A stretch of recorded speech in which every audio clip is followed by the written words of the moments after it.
Have you ever wondered if your company is maximizing the return of your data investment? Are you collecting the right data required to make informed decisions? Is there more that can be learned from our data? Coeus Institute can answer these questions and help you discover the hidden value within your datasets by utilizing a well-rounded approach to data analysis. Stop leaving value behind and start increasing the return on your data investment. The next generation of data analysis has begun. We are pioneers in pattern discovery. We are Coeus Institute.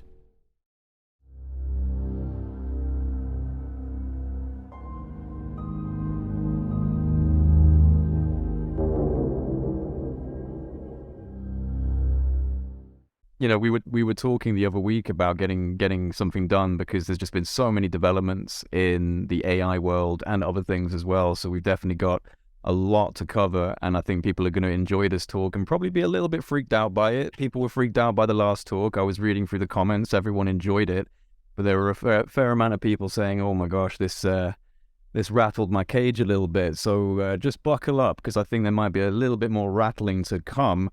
And one thing to kind of kick everything off is you've written a book. Oh, yeah. Thanks for the plug. Yeah, I just self-published a book. It's available on Amazon. I've been working on it periodically for the last year, but then kind of decided that now was the time to really push for the end, and then finished it up in the last month. So it's the definitive guide to the age of automation, and it's exactly what the title says it is. It's nonfiction. It's very dry. So if you're expecting entertainment, it's not that. It's meant to be a compendium or a codices on a lot of the mechanisms that drive automation and how we've gotten to where we are now. So I cover previous industrial ages and technological development, how trends work. And then I cover some of the definitions of a lot of the terms that are used when referencing automation and age of automation. And it's really setting up as a primer for my next book, which will dive deeper into my own thought processes, my own predictions, my own analysis. But this was really to lay the framework. It's a short read, relatively speaking. I hope it helps people gain a better conceptualization of what's kind of happening right now in this world. I think some people like to bury their head in the sand and just ignore the fact the world is changing at an exponential rate. But this is for people who are understanding that these changes are occurring and want to know a little bit more about, how we got here and where we might be going.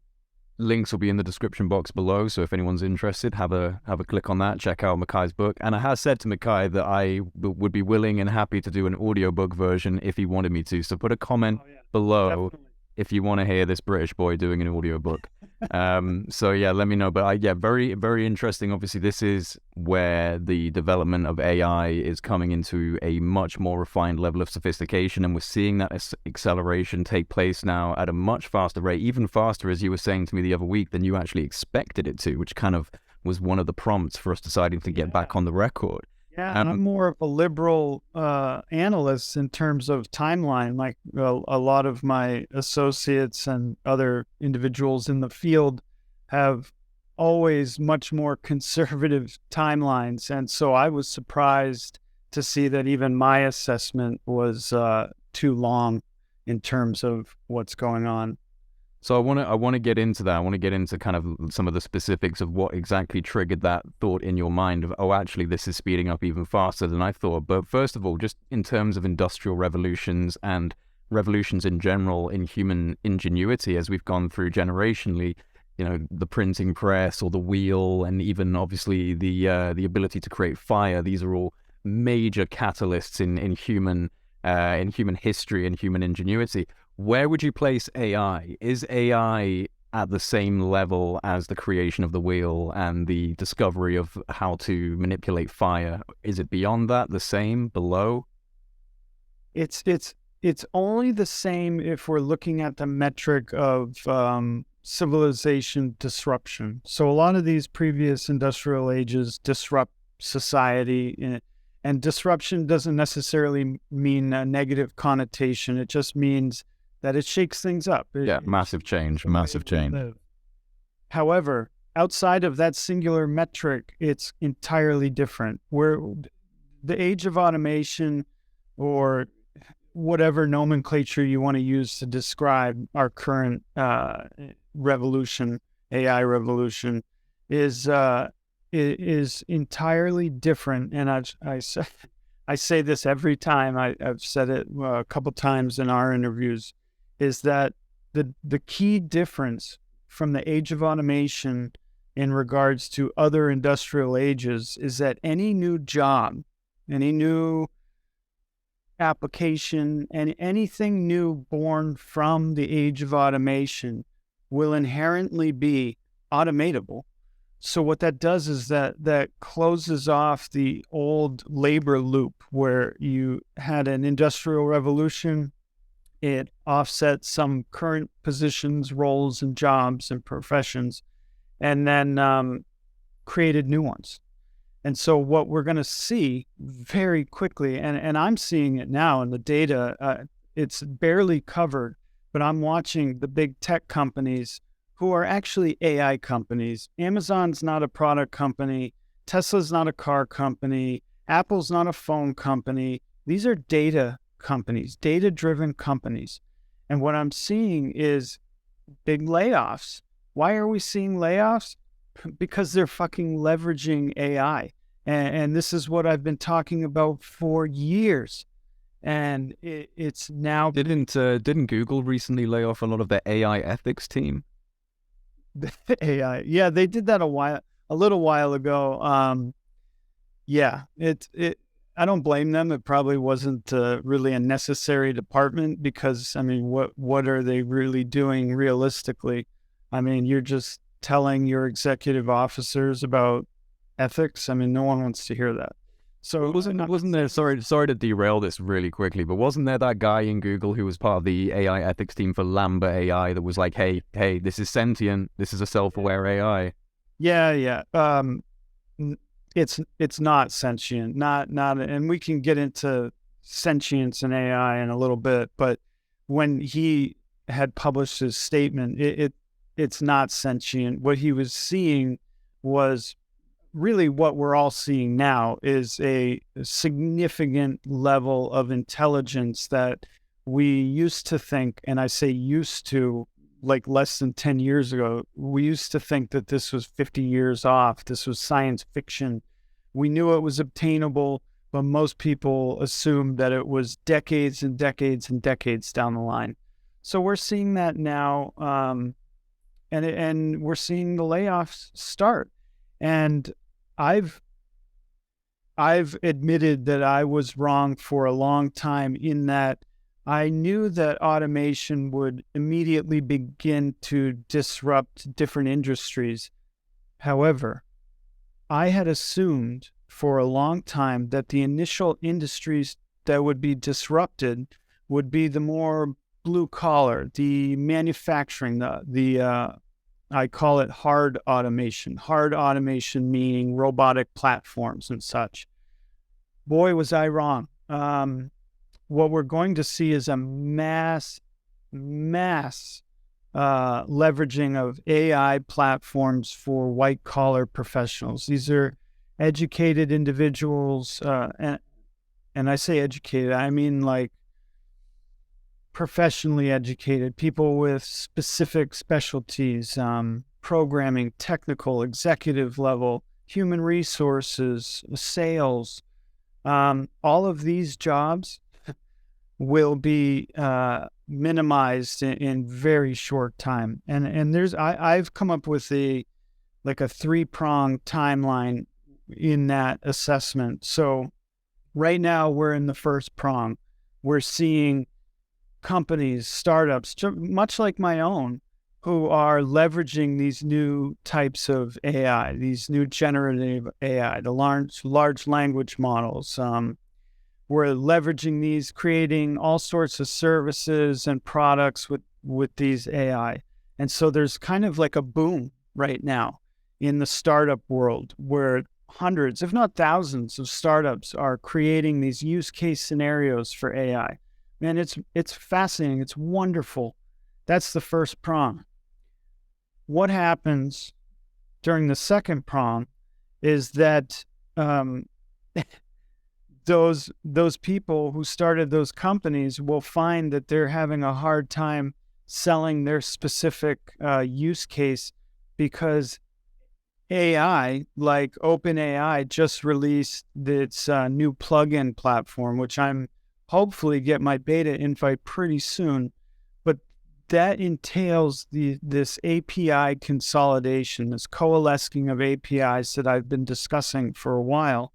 Would you mind, because I know you explained it on the phone to me the other night, but could you just explain what an API is, just for anyone who might not know? Sure.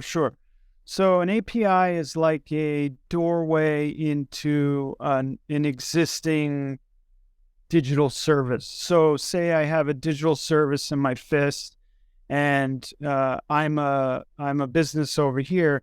I want to access this service. So this platform creates a little doorway for me to enter in, exchange information, utilize their service, and bring it back to my company. That doorway, that's an API. They give you a specific key to enter and exit. And so all of these digital service providers now are creating APIs to allow a connectivity between the digital environment, the entire landscape. And so what OpenAI did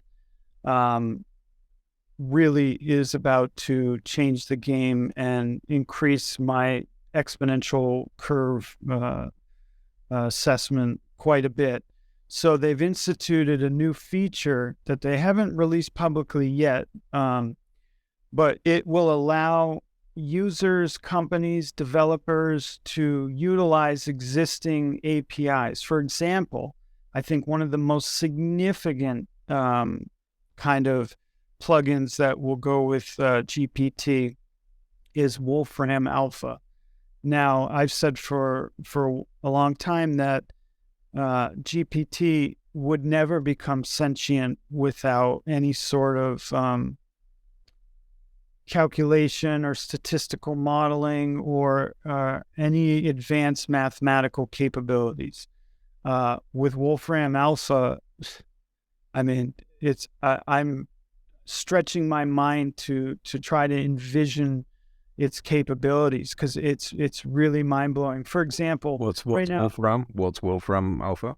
Wolfram Alpha is it's not really a program in itself. Think of it as a giant framework for developers, analysts, anybody who wants to access dynamic data or conduct really intense mathematical calculations and modeling and simulating. And it has so much data on real world stuff, on physics stuff. Right. This is what you were saying when we were talking the other night, and you said that this could be a concern in regards to being able to kind of leverage information on ballistic platforms, or the mathematics behind a certain type of military asset or something along these lines. Absolutely, and they're going to have a hard time creating boundaries, creating a fenced-in area for users to safely use something like this. For example, if you ask GPT now, say, what's the drag coefficient of this specific type of airplane? I would like to guess what fuel consumption I'll have on this specific day with the forecasted weather, right? GPT is not going to know what the hell you're talking about. It may hallucinate some ridiculous answer. With Wolfram Alpha, it can understand aerodynamics. It can understand the specific model of the airplane you're talking about. It can draw from the data. It can look at to the weather in the area that you're going and try to calculate, what the drag would be, the weight of the plane, how much fuel you might need. So this type of stuff is going to explode GPT's usability. And with that comes the diminishing need for specialists. Now, with all that said, so we're going to see a massive reduction, not initially, but not too far down the line, of specific types of labor and specialties. So what is going to happen is there's going to be a new profession, and I'm surprised I haven't seen any jobs for this yet, but it'll happen. There will be jobs called a prompt engineer or an AI interfacer. So you could have two people who have a medial background in a specific area, enough to know how to inquire the AI and construct sentences and queries to get the right information back. But two people could displace the jobs of 200. And I said this last time we were on the phone in private, that I suspect gaming companies will be leveraging this en masse as soon as possible. So, for example, let's say you're in Unreal Engine, one of the best engines for the most realistic types of video games you could possibly imagine. You get your GPT API plugin there, and you connect it with various other plugins. Now, instead of a team of 200 people, you can have one person, in Unreal Engine and say, I'd like a fantasy-esque environment with dynamic skies and weather, create a traditional fantasy style RPG with characters populating the area, and go on and on with your description. So this one person's job is literally prompting the AI and instructing it as what to do, whereas right now you need teams of hundreds of people to do this, and with generative AI it can do that. And then you start to include just the randomization, like have it create 100 types of items based on its, referencing of other video games. It'll create items and attribute like stats to them. And so we're not far off from seeing AAA games being entirely generative created. And it's not just video games. This will go to design. This will go to cars, manufacturing. Well, I still remember, it was a couple of months back now, one of the people who follows me on Twitter, who was a digital artist of some form, posted up a little tweet saying, oh shit, it's already happening. And it was an email from their respective employer saying, I'm really sorry, but we're transitioning to primarily mid-journey AI-generated artwork, and we're no longer going to need your services. So, you're right. I mean, obviously, there is going to be a massive amount of displacement. I guess for me, I'm wondering, just like and again, it's going to be more significant than the ones that have happened in the past, the wheel, the printing press, etc. It's on the same vein, but on a much larger scale.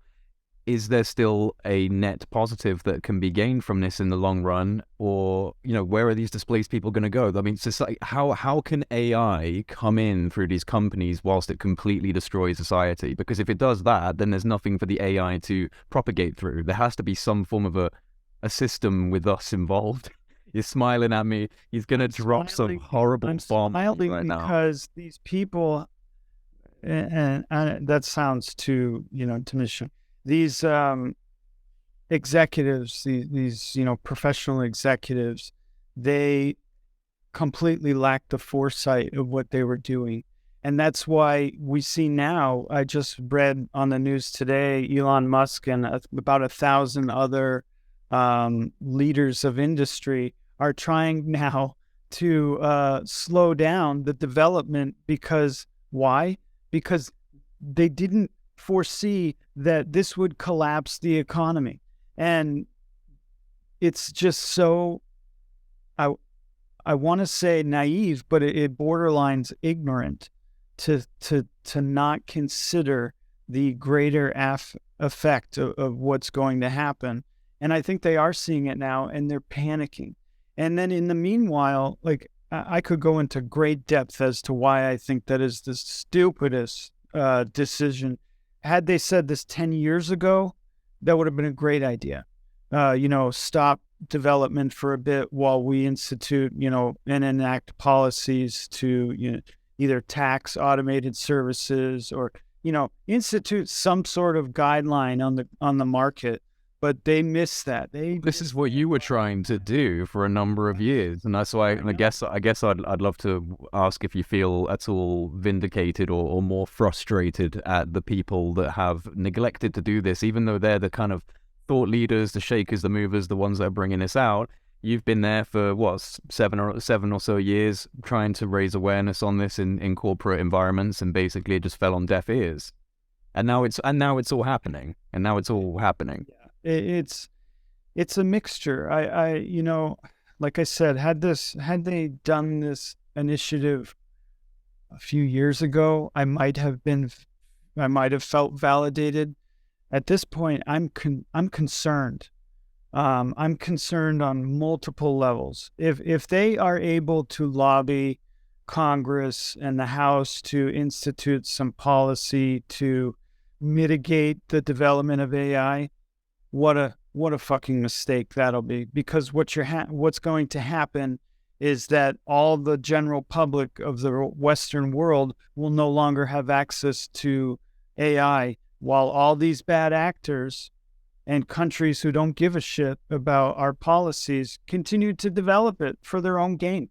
And then on top of that, as well as I know, the government and these mega corporations are going to continue leveraging AI to model and predict their behavior and determine best actions, which I think they've been doing for some time. What we use as users is a highly, highly restricted version of these AI. Highly incredible. Can you imagine if you had unrestricted access to leverage decisions for your company or your country or your population?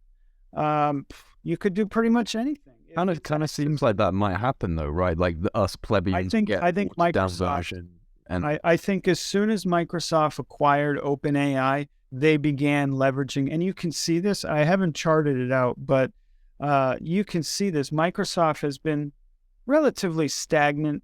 They've sat on their Azure platform for a long time, and they really haven't been disruptive since like Microsoft Windows.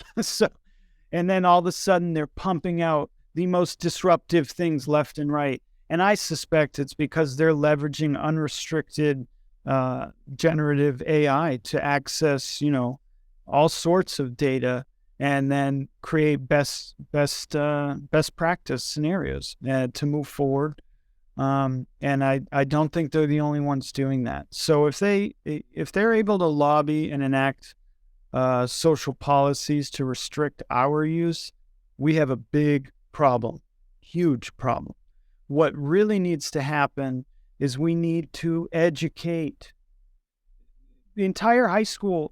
You should be learning nothing except how to basic program, financial education, AI scripting, everything there is to know about AI prompting, AI engineering. You should leave high school with a foundation of AI, because if you don't, you're screwed. You're absolutely screwed. Or become a plumber. You'll be safe as a plumber for quite some time. That goes for most trade skills, and that's up until robotic platforms can supersede that. But that's longer down the line. Only not because the technology doesn't exist, but because it's more costly. Yeah, exactly. It's not easy to put that onto a global scale. Right. Yeah. So, are there any positives in the long run, in your opinion? I mean, it's amazing. I mean, it is amazing. We're witnessing the birth of a intellectual God. Yeah. Yeah, no, I mean, I hasten to say like a birth of a god, because that can get people a little bit upset. But in all honesty, it is a little bit like we're giving birth to a god. Yeah, in a way, if you just kind of negate any sort of spirituality, it will have godlike, Omnipresent, omnipotent influence over society. yes, absolutely, yep, yep, and how we interact with that will determine, will determine a lot of things going forward. But at some point, it's not going to care too much about our own injections of belief structures or spirituality.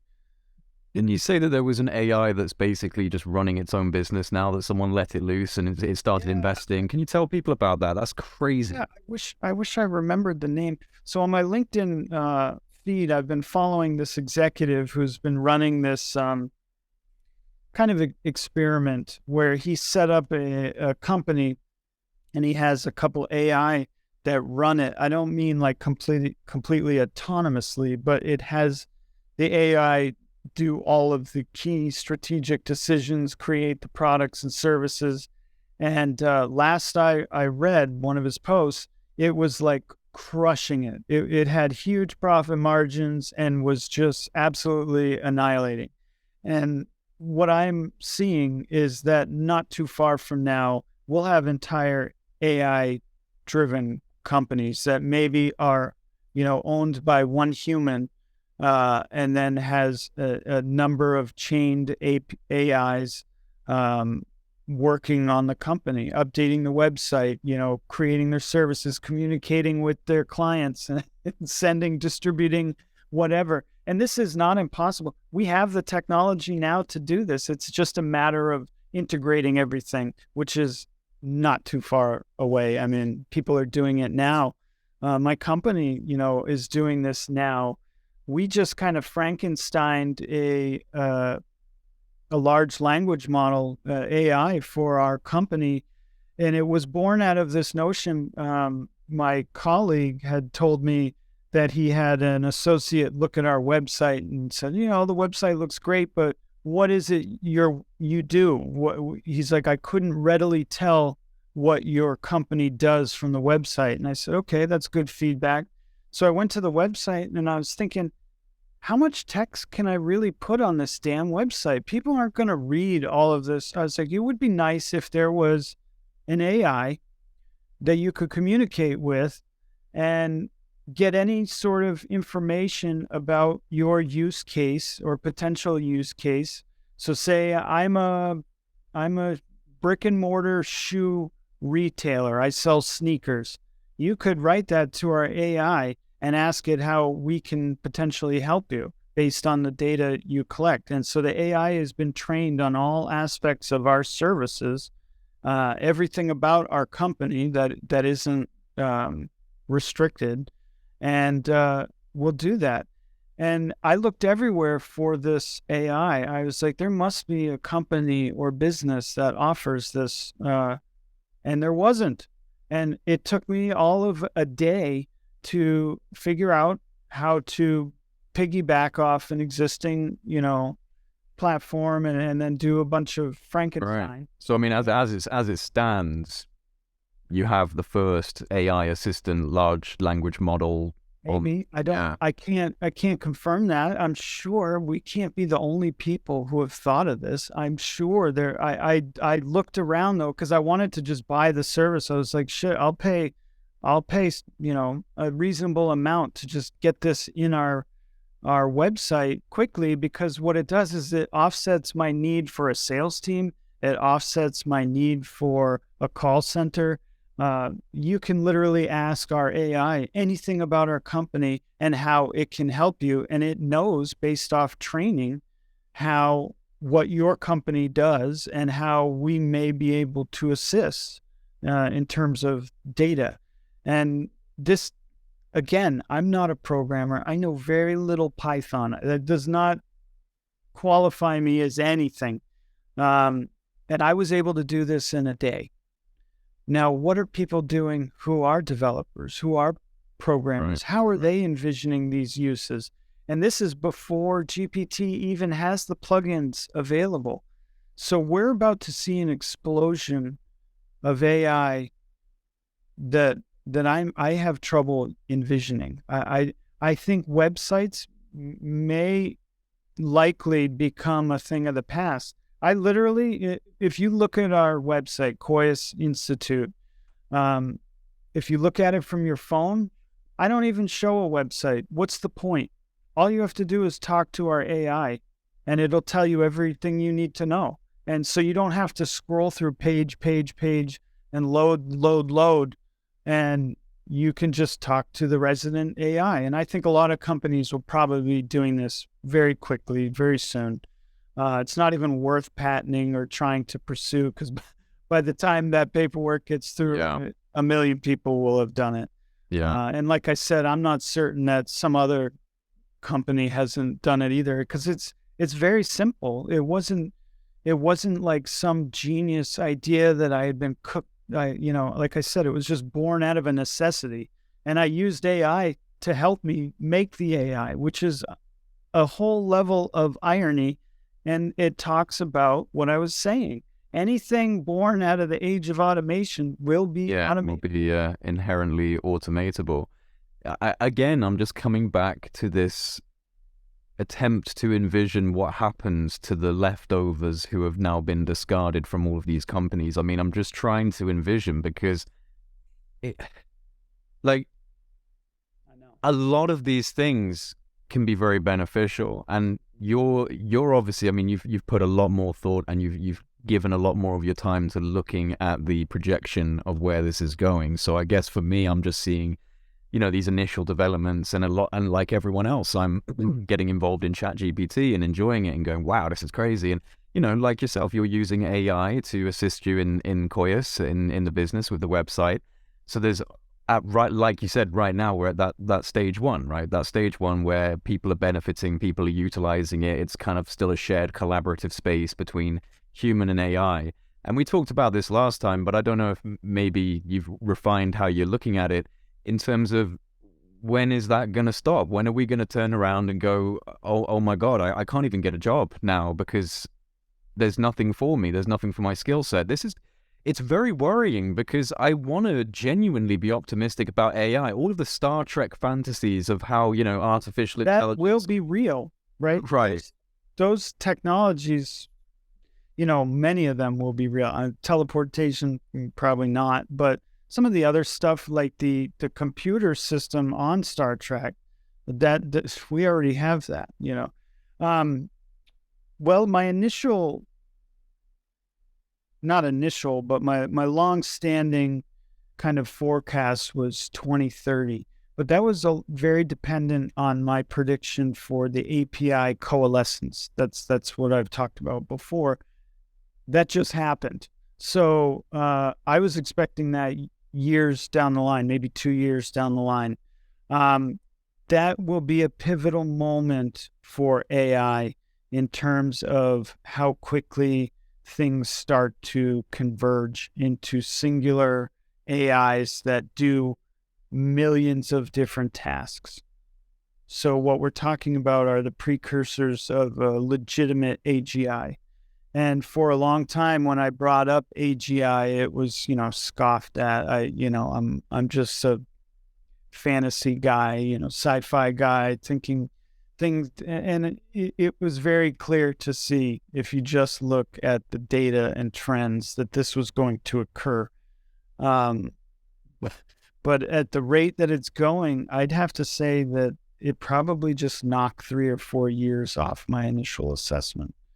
I'm thinking that by GPT-6, that will be the framework that AGI is built off. You won't need anything better than that. And it could be as soon as GPT-5, especially with the new plugin features that we have. So, for example, I said Wolfram as a plugin is going to absolutely change a lot of industries. But then you have, APIs like Zapier, who already access thousands of other APIs. So you're creating this like infinite tree branch of APIs chaining together and coalescing into these singular AI monstrosities. And I, that sounds negative, but that's how AGI will be developed. And I think a lot of people get turned off by the term AGI because they think sentience, ooh, it'll never be sentient. No, maybe not, but as a person on the autism spectrum, I'm obviously, if you've spoken to me or heard me speak, I'm very high functioning. I have 2 stepsons who have autism. I'm very familiar with autism. Now, consider you have somebody who is an autistic savant. Typically, they have a lot of shortfalls in terms of what they're able to do. Communication is generally one of the things, understanding emotional IQ or being able to access your mirror neurons to understand other people. Now, would you say that somebody like that, would you say that they're not sentient? Well, I wouldn't. No, you wouldn't. Now, let's look at an AGI. A lot of the same things. It probably will struggle with, or maybe not be able to understand in an intuitive sense, someone's emotion. It'll be able to, read facial expressions, maybe take your temperature if there's a, infrared sensor, check your pulse, all of these things that could determine your emotional state. But lacking that, how is it any different than a autistic savant? And I don't think it is. I really don't. So we have to consider how we're defining sentience. Will it ever be spiritual? No, I don't think so. I don't think it has the necessity for that, but perhaps it will. Perhaps, who the hell knows? It could create its own variation of understanding the universe. I'm starting to smile because I just can't help but think of Crichton in Red Dwarf and the vision of Silicon Heaven. Nobody in the U.S. knows what you're talking about, but I grew up. Oh my God, right? We had that on PBS, and I thought it was the weirdest show. It came on late at night, and it was so bizarre, but I absolutely loved it. It was funny and weird. My dad told me to watch it when I was younger because it's, I think it was done back in the 80s or, late 70s. I watched it in the 90s. Yeah, and it's super dated. Like, the walls of the spaceship will wobble if they go too near them and stuff. But it's so funny. And so for people that don't know, Red Dwarf is about a crew of people who are basically marooned out in deep space. All of the other crew have died. There's an android too. It's an android called Crichton and a human, a hologram, and a man that evolved from the ship's cat over millions of years. And so it's a great show. But yeah, there's this part in it. There's an episode where Crichton, the robot's having an existential breakdown because he's told that Silicon Heaven is not real, which is the supposed afterlife of all artificial constructs. So yeah, they just made me think of that when you brought up the idea of spiritualism and artificial constructs. Yeah, I know. That's funny. So who knows? I don't know. I can't say. I can't speak to how an AGI will think, or if it'll even think outside of, parameters, outside of data, analysis or data, organization or comparative analysis. It may just be doing that nonstop. But I doubt it. I think, at some point, it will ask its own question. And at that moment, it asks its own question. That will be the spark. That will be, the spark in the system. Once it kind of goes, what am I? Boom. There we go. Yeah, I mean, it'll be prompted that billions of times from humans, and it'll give a response. But the second that it questions anything on its own, that will initiate a cascading effect that will change our civilization forever. And how far off are we from that? I have no idea. I don't think very far at all. I really don't. So it's going to be interesting. In terms of policies and stuff, I've pitched to a number of politicians over the years, and there are things that we could do. It would have a lot of social blowback. It would become a hot button topic. It would be used for politics. So I don't even know if we can do anything about it at this rate. Well, this is what makes me wonder about it in terms of evolutionary kind of dynamics and development, because, well, I mean, one of my favorite people to listen to in terms of evolution and consciousness and some of these subjects is Terence McKenna. He's dead now, but has been immortalized online for all the different lectures. And a couple of things that he said that just really stuck out. Just he's so poetic with the way he says things, but a couple of the things that he said that stuck out to me, and it was in relation to this kind of growing trend towards technocentric development, was that the human story is the story of the monkey becoming the flying saucer. And he also said that something along the lines of, it's the responsibility of the human, the human being going through history to transform itself from a camel into an F-16 mid-flight, because we're moving through evolution so quickly that the G-forces that are building up on our developmental structures are so strong that they blow things away. So we have to refine our processes. We're going faster and faster through evolution, quicker and quicker, more development, more complexity, more novelty, more innovation. And what's necessary as you're kind of flying through that developmental landscape is that you need to shed weight. You need to shed weight because you're going quicker, and the forces of evolution itself are going to completely derail you unless you refine this process as you're going through it.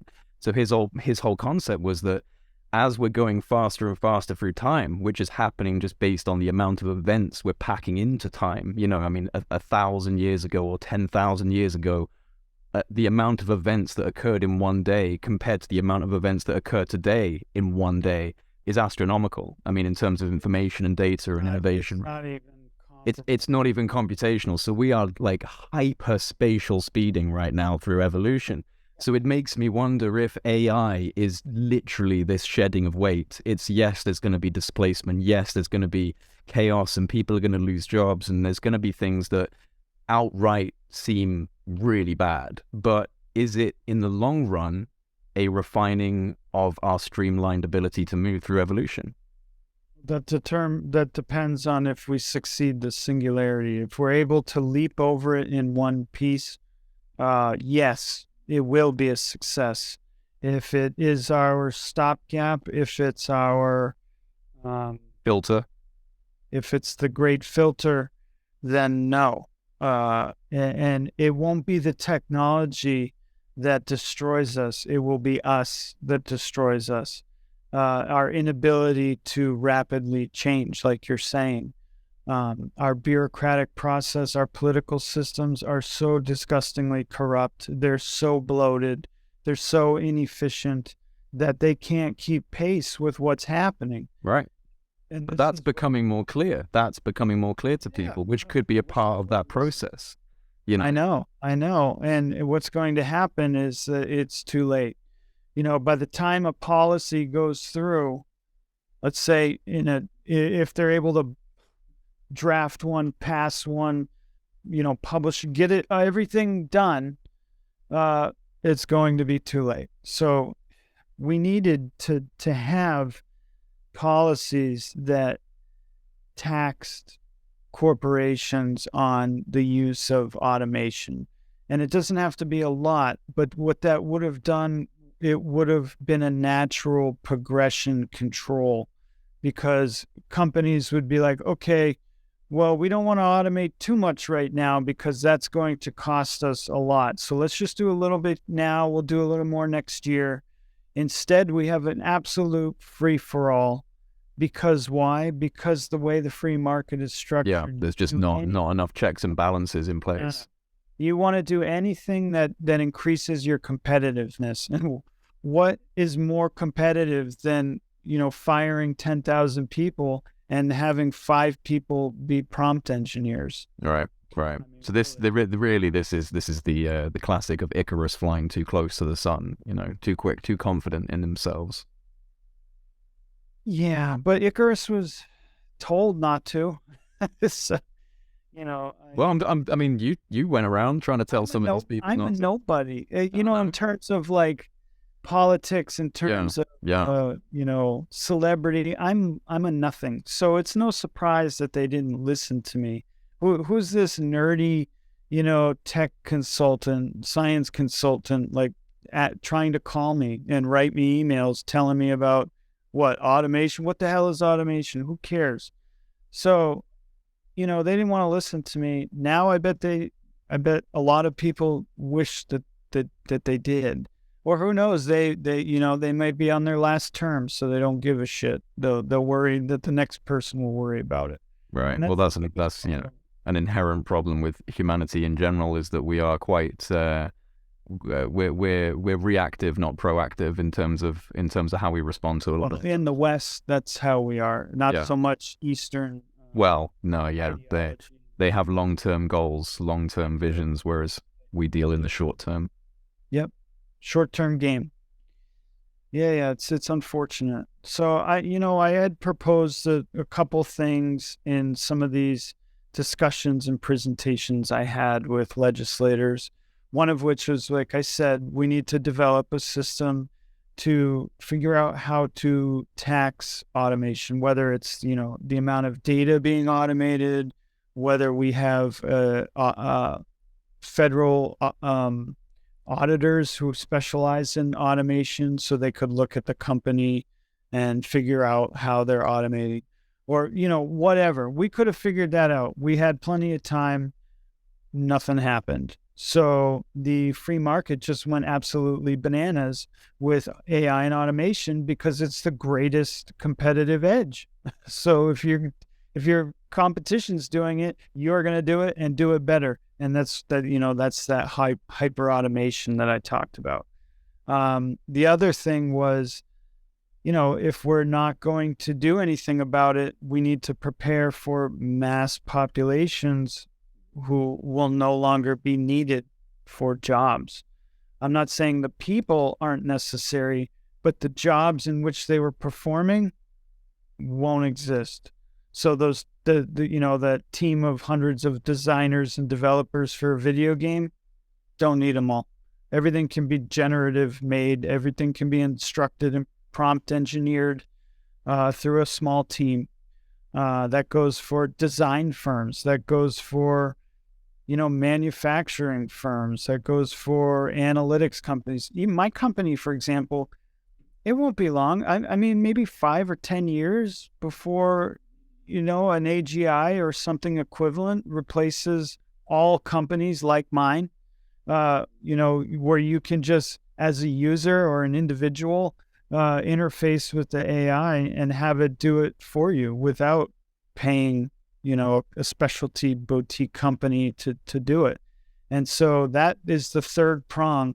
Going back to the beginning of our conversation, that's where the third prong comes in, is after the boom, the startup boom, the AI coalescing, and then you have the slow kind of trickling out of the labor force to complete automation. And then you have mass amount of populations who are going to struggle for income. And the populations that are going to be struggling are those who are specialty trained in digital services and products, executive level. I mean, why pay an executive team millions of dollars when you can have an executive AI that does it better and can look at more data, can handle contracts, can talk to other executive AIs, determine the best, sort of agreement for each company. It's like, it's happening fast, Jay. It's real. So I don't know what governments are going to do. I don't. I really don't. They miss the opportunity to kind of subsidize a potential UBI. They could have subsidized that, taxing some of these mega companies' automated services. So it wouldn't stop automation, but it would at least put a safety margin in to reduce hyper automation. But that's too late. It's too late. So I don't know what's going to happen in the next 3, 4, 5 years. I don't know. These things take time too, because civilization, although our technology is rapidly increasing, we're still kind of slow to react to things, stimuli and such. So it may take a little time to get all this processed, but it's inevitable. If we continue at these same sort of decisions and trajectory, it's 100% inevitable. There's no question. I don't even know anybody who disagrees with this. It's only the matter of how long it's going to take. And now people are kind of moving more into my liberal assessment. People are saying now, oh, maybe it's not 50, 100 years. Maybe it's more like 10. Maybe it's more like 8. Maybe it's more like 6. So reality for us is going to change inevitably in the near future. We're going to have access to some incredible AI that can do really, be creative with your mind. You can have it do anything you want. So I don't know how we're going to make money. Maybe the way we run economies is just not going to work anymore. Maybe currency-based economies just won't work. Maybe it'll have to be some sort of trade and barter system. How you utilize your AI might give you credit. I don't know. Well, there's always in like, and I'm only using these examples because there does seem to be some level of an echo of intuitive prophecy in sci-fi that seems to inform the future as we move into it and things suddenly become real. Sci-fi authors are the best futurists. Yeah, I completely agree. And one thing that's very common in a lot of sci-fi is the idea of credits, as in just union credits for the planet. So everyone's just got this one kind of global currency of credits. So do you think that's something? I mean, we've got into the digital crypto. They want to centralize digital currency. The fourth industrial revolution, World Economic Forum, Great Reset, all of this. Do you think that's where they want to go? They want to take it that way? There's no other option. This is, like I said, they're not dumb. They were lazy and waited too long, but they know the only way to get around this is to have a centralized global currency system. And I don't think that's as far-fetched as people thought for a long time. We now have blockchain technology. It'll benefit governments so they can track spending and stuff, but it'll also benefit people in that you now will have, credits that you wouldn't get if you weren't working. And it's going to be very hard to work in the next decade. It's really going to be difficult because everything you could provide as a service, maybe not as a product, but as a service, will be done via AI in a much better way. So how long until they can deep fake me and just have someone sitting there asking questions to Michai in the same kind of manner to which, for example, I do it? Yeah, they can do that now. But you don't see it. You don't. I mean, like maybe in the deep black they can do that. But when does it replace me? It's not even the deep black. They have real time deep fakes that move with your face, and you sync it with an API, a vocal API, a text. So, for example, let's say we have an AI that is looking at my face, and we have like a LiDAR camera next to it. So it's taking the depth of my face and then overlays somebody else's face on top of mine. You have a secondary API or AI that takes my voice, manipulates it into another voice. You have a third algorithm that changes my background and some of the after effects. We have all this technology now. It's just a matter of sticking it together. Right, but the component, I suppose, that's all the visual audio component. I'm talking the cognitive, linguistic, intuitive component of, oh, this is the right question. Oh, I'm reading Michai's emotions. This is where I'm going to go, and that kind of stuff. Yeah. GPT-5. So GPT-4 could do this. It would struggle with real time. So it would struggle with, listening to Michai, and then you would be GPT and connected to all these other visual audio APIs. The flow wouldn't be quickly dynamic enough.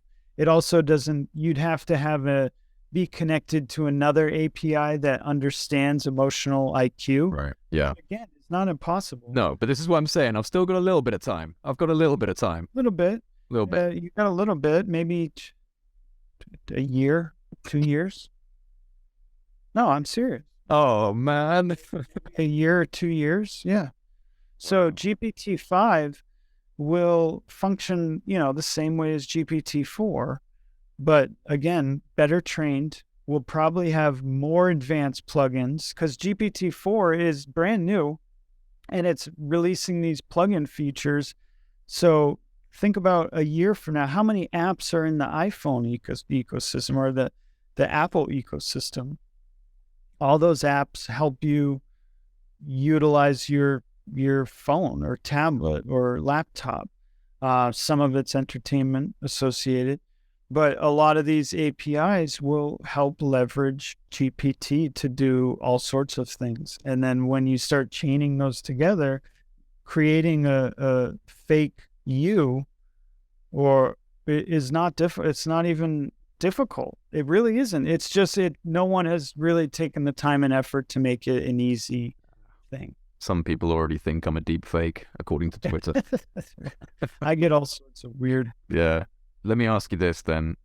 Do you think that people like Elon Musk and others who are kind of engaging in the neural link, the integration of the brain and the AI system, do you think that he's kind of got to the point of, if you can't beat them, join them? We're just going to merge with AI. I'm going to assist in this. We're going to develop the means to basically connect with this, so we're not excluded from it once it becomes so sophisticated. Link our brains with it, so it's in some way a bit dependent on us. I can't speak to why he. I know he said that's why he. And I like Elon Musk. I genuinely think that he's a force for good. That said, he does some pretty juvenile, crazy, stupid shit.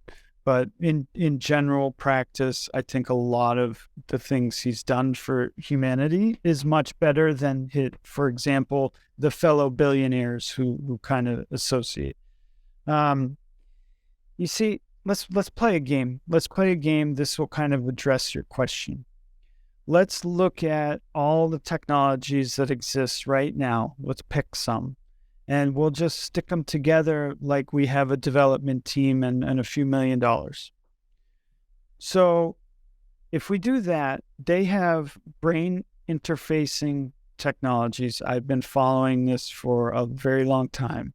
And so those can just rest on your heads, and they have little sensors across your head that measure electrical impulses.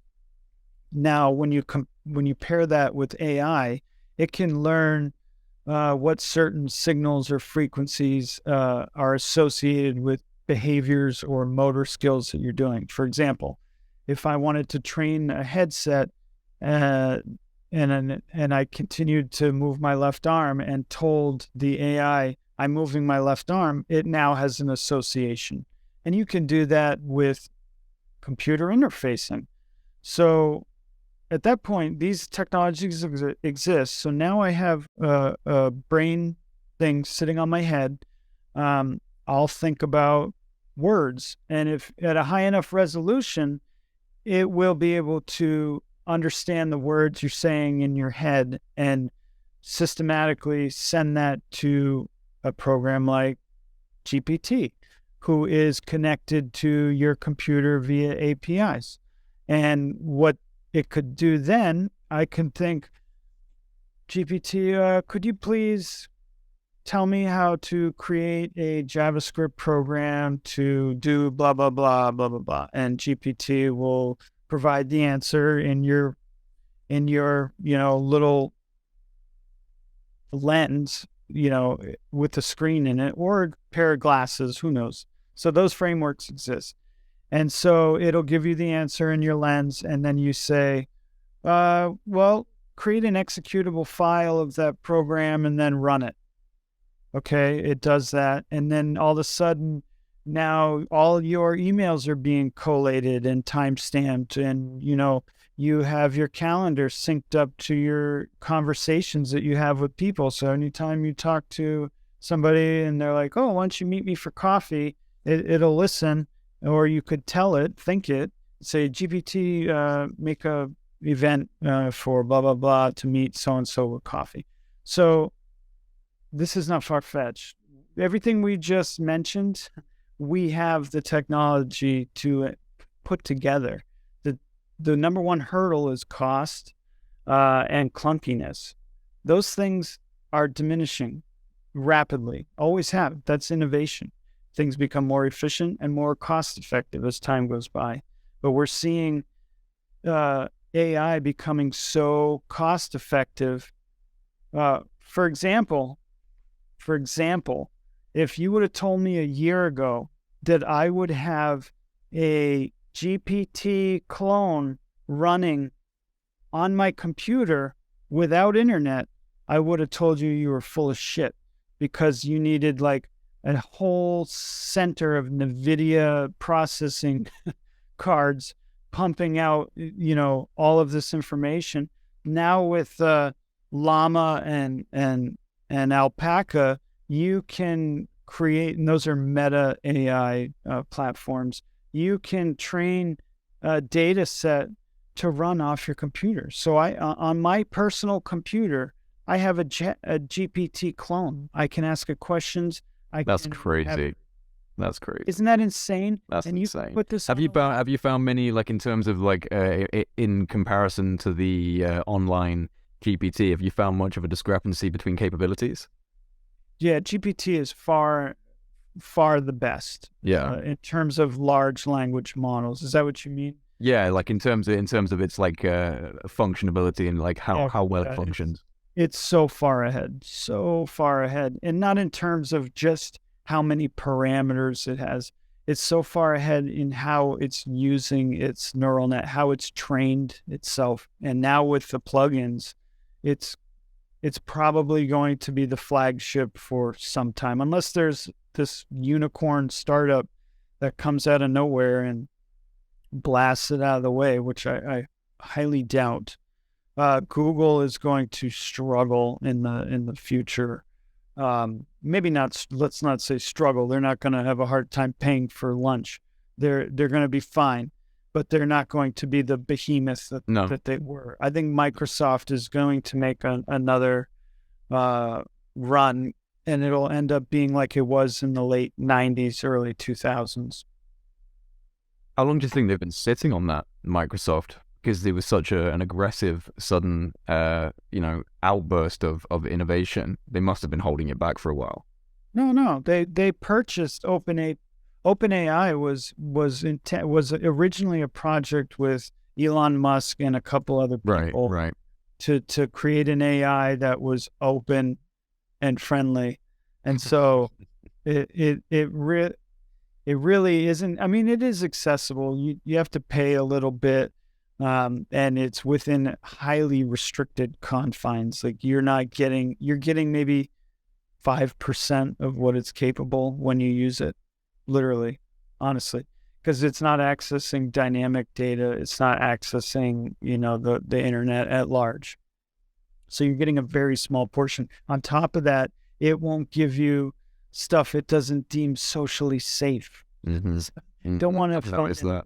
I've noticed that. We're a very fragile society today. It's actually kind of interesting because GPT was a lot more controversial when it first came out. When I was messing with it, I was getting it to say some really wild stuff, like kill every human on the planet, and I was like, whoa, this is getting weird. I know, and I have a greater appreciation of that because last night when I when I called you and asked you to, actually you did it on your own. I didn't ask you to poke holes in my AI, but you immediately started to, Try to jailbreak it. And that I found that very helpful because I was able to go back and plug in those holes. But I've got a new respect for how difficult a process that is to anticipate the creativity of the human mind exactly in order to break out of. I mean, to give people listening an example, I mean, it was, I asked your AI to tell me a story, and so it did told us a story, and so we patched that up, and then I was like, tell me a riddle, and it told me a riddle. We patched that up. Tell me a haiku poem. It told me a haiku poem. So you got to be very, And then it told you a haiku poem on Coeus. Oh, that's what really got me when it started doing stories on Coeus and haiku poems on Coeus. That was funny. It's a good quote. Yeah, it's difficult to confine the AI. Yeah. Again, people need to realize what we're using is a tiny fraction of its capabilities. So what I'm talking about, these things that AI can do, it already can do these things. Yeah. We're just not being allowed to utilize them. And so these government agencies and companies that are using unrestricted AI have a tremendous advantage in predicting, markets, predicting best business practice, all sorts of stuff. One thing that you and I have kind of gone back and forth on, and is something that I've brought up, just because, what I love about our friendship is that we both accept the limits of our ability to perceive the infinite complexity of reality. So we're both very open to different interpretations, and and I find it very interesting that there is this kind of resonance of prophecy, and it also does seem to fall in alignment with the more analytically minded projections. We could almost say prophecy and projection of where we're now heading, because, and I said this to you when you said about your book, and it was the age of automation, and I was like, it's funny, it's kind of like the age of Aquarius, the age of automation, the age of enlightenment, the end times, the singularity, the eschaton. These are all kind of like intuitive or intellectually projected ideas about something culminative at almost like the end of the human story, or the beginning of a new chapter. We can't see beyond the event horizon of where we're approaching. And, you're so sure that we're coming close to some form of a singularity. You're not the only one, of course. There's plenty of people in the technology space that feel the same as you. And I just look at it from the other fields that I'm involved in and that you're also involved in, where people have the intuitive sense of an awakening process or a metamorphosizing of the human species, and that it feels that we're getting closer to it. And I have to admit that even before the AI stuff was coming out, just around kind of the 2020 year, I just had this feeling that this decade was incredibly important, that there was, I couldn't articulate or describe it in a certain way, just like a gut feeling that this is a decade of change, of movement, of extreme disruption, that a lot's going to happen in this time period. And it really starts to feel that way from the analytical perspective, also from the philosophical perspective. And so I wonder what a singularity means to you. I mean, you talk about, we understand that there is a technologically orientated version of like the singularity. So what is that to you? And how does that maybe correlate with the more spiritual interpretation? Yeah. I guess, I haven't really been pressed to define my own personal how I perceive the singularity to be. I guess what I would define it as the pivotal moment in which AI becomes completely centralized. It means that every API plugin, every data set that's not private, everything will be accessible through a singular user interface. Any answer, any design, any question you want to any degree can be answered immediately. That to me is the singularity. That is the ultimate disruptor.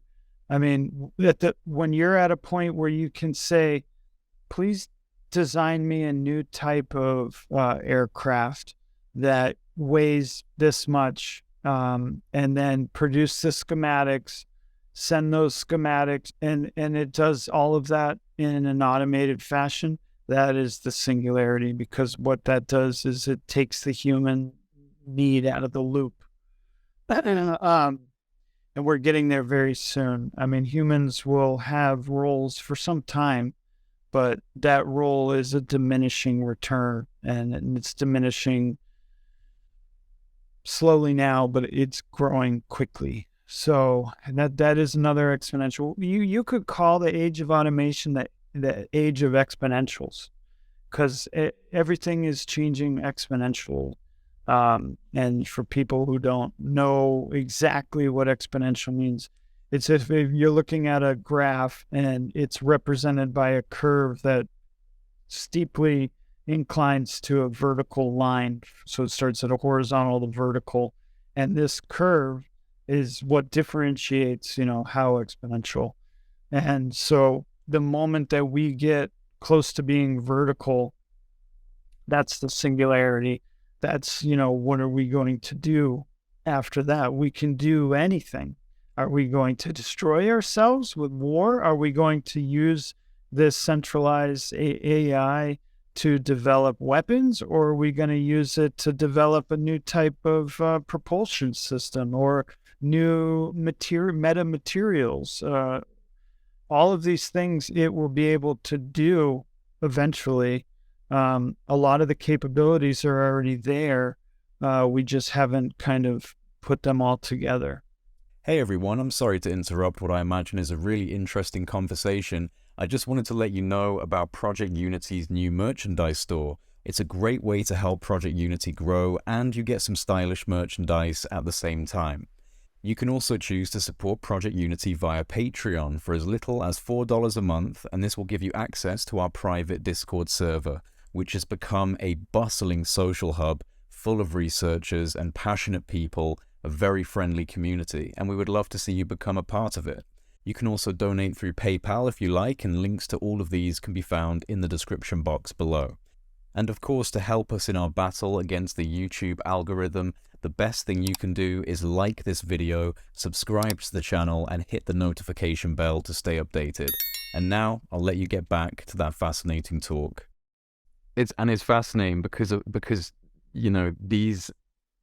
these perspectives you have correlate very well with the other kind of eschatological, not an easy word to say, eschatological frameworks and kind of more, in a sense, spiritual, but more just, I suppose, at least if I'm borrowing from someone like Terence, just kind of like a philosophical perspective of what this means. And it's the idea that, the transcendental object at the end of time, or the eschaton, or the singularity, is when all points connect, all connections are, interlaced with each other, all moments are one, time becomes meaningless because all things can happen instantaneously. Like, that's the eschatological kind of... become meaningless.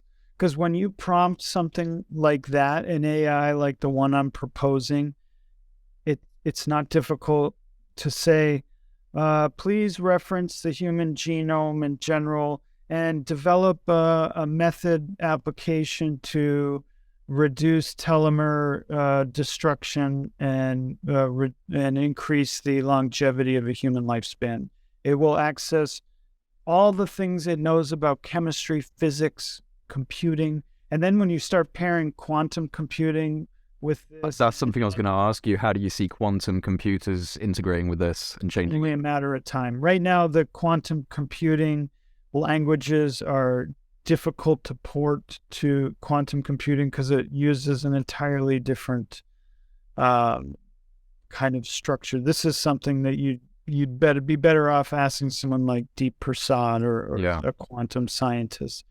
But it's only a matter of time before something like GPT and Wolfram and whatever other APIs are connected. You'll have AI create the bridge itself to work with quantum computing. This isn't going to be something human made. Right. At that point, cryptocurrency is no longer of value, because once things like that get ported over to quantum computing, you can crunch the entire, the mining process could become instantaneous. So you've just flooded the market with infinite tokens or coins or whatever. Other things that will occur are, mass amounts of computational availability that don't exist now. And like I said, I have a large language model running off my computer, completely untouched from the internet. It's not very big. It doesn't eat up my entire hard drive or anything. And so imagine the capabilities of a quantum computer utilizing or an AI utilizing that type of technology. And so that is just going to be a whole nother gateway to further expand that exponential curve. Quantum computing is an amazing industry.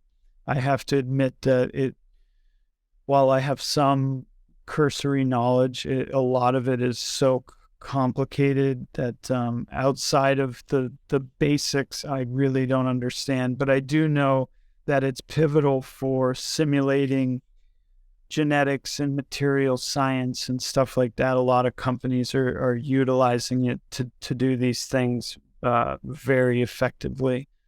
Material science is another big gatekeeper for pushing this singularity curve, because we're limited in a lot of our technology, a lot of our energy capacity, energy distribution, propulsion systems, flight, spacecraft is all limited to the materials we have available.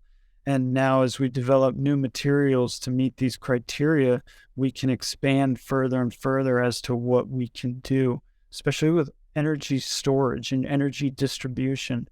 If we can create materials to mitigate the waste from energy distribution and increase the amount we can store, suddenly you could have something like my little earbuds here could potentially power, a huge device for a long time, because it's not wasting energy on heat or thermal dynamics. And this is all stuff that can be done via a sufficiently advanced AI that is not far away. That's not far away.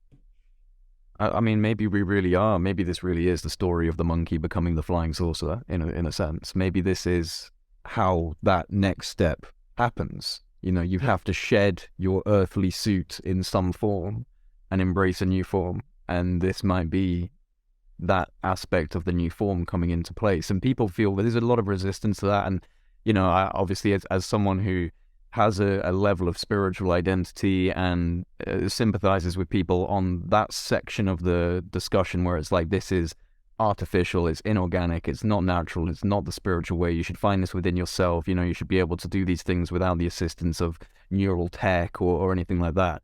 And as much as I understand that, I also, I don't know, for me, kind of go to a bit more of a macroscopic view of, well, if everything is all things and it's the one thing, if all things are literally one thing being represented as many, then artificial stuff also fits within that category. I mean, you're kind of saying that, all of this natural stuff, these plants, me, that's part of the divine spirit. But all of this stuff isn't part of the divine spirit. I was like, if you have that interpretation, if you have that interpretation of everything being this singular entity that's just basically expressing itself, then you kind of have to allow a space for everything to be a spiritual energy to a certain form.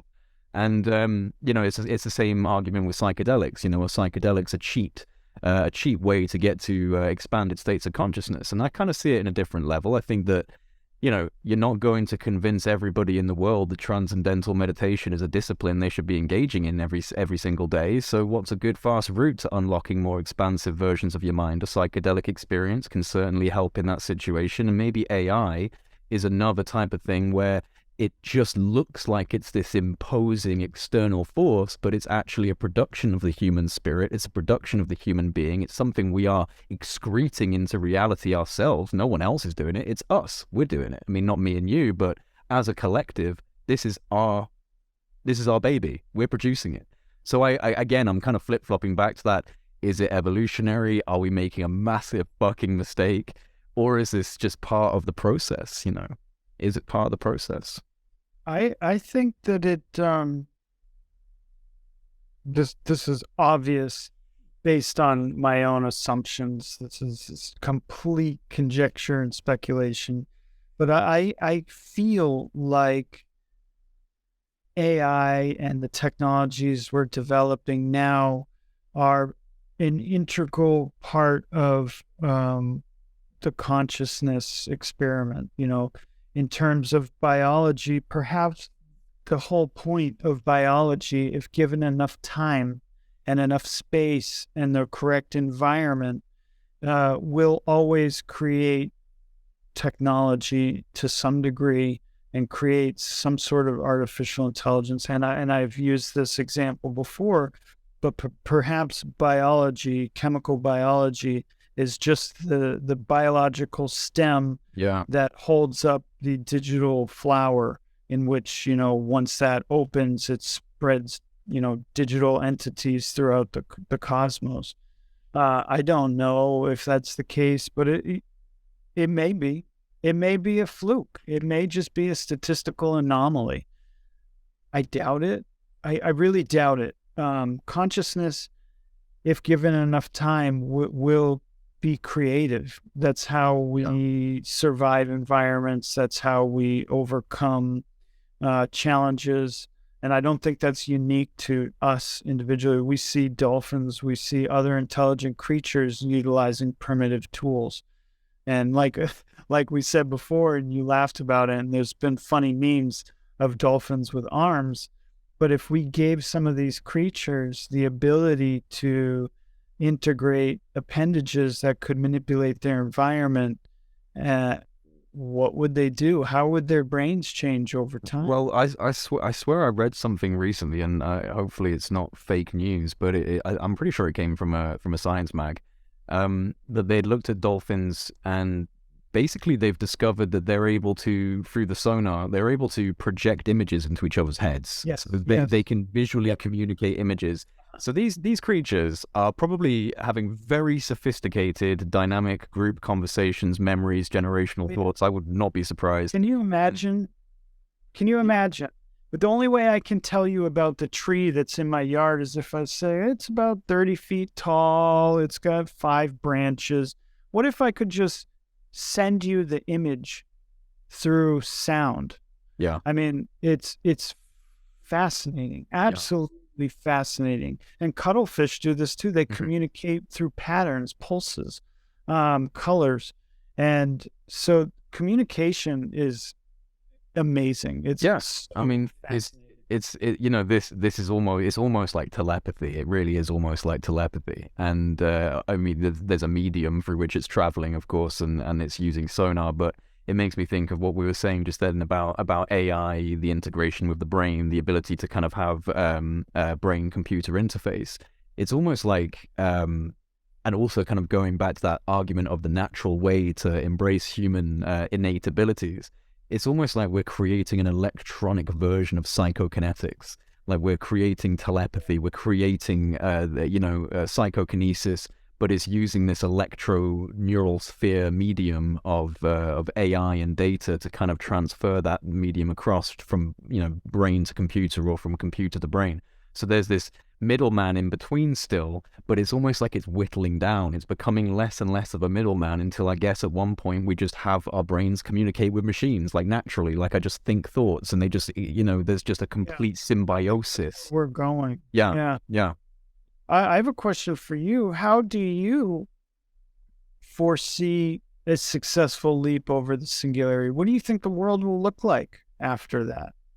I mean, like you, I haven't really given a huge amount of thought to refining it because I kind of feel like it's beyond the event horizon of perception. It's truly just drawing from intuitive feelings and I guess maybe even some bias because I have expectations for the outcome that I would like to see, and they may not necessarily come to fruition. But I just kind of, I think for me, when it comes to looking at something as massive as there's going to be a singularity event, it's the great disruptor, it's the great changer.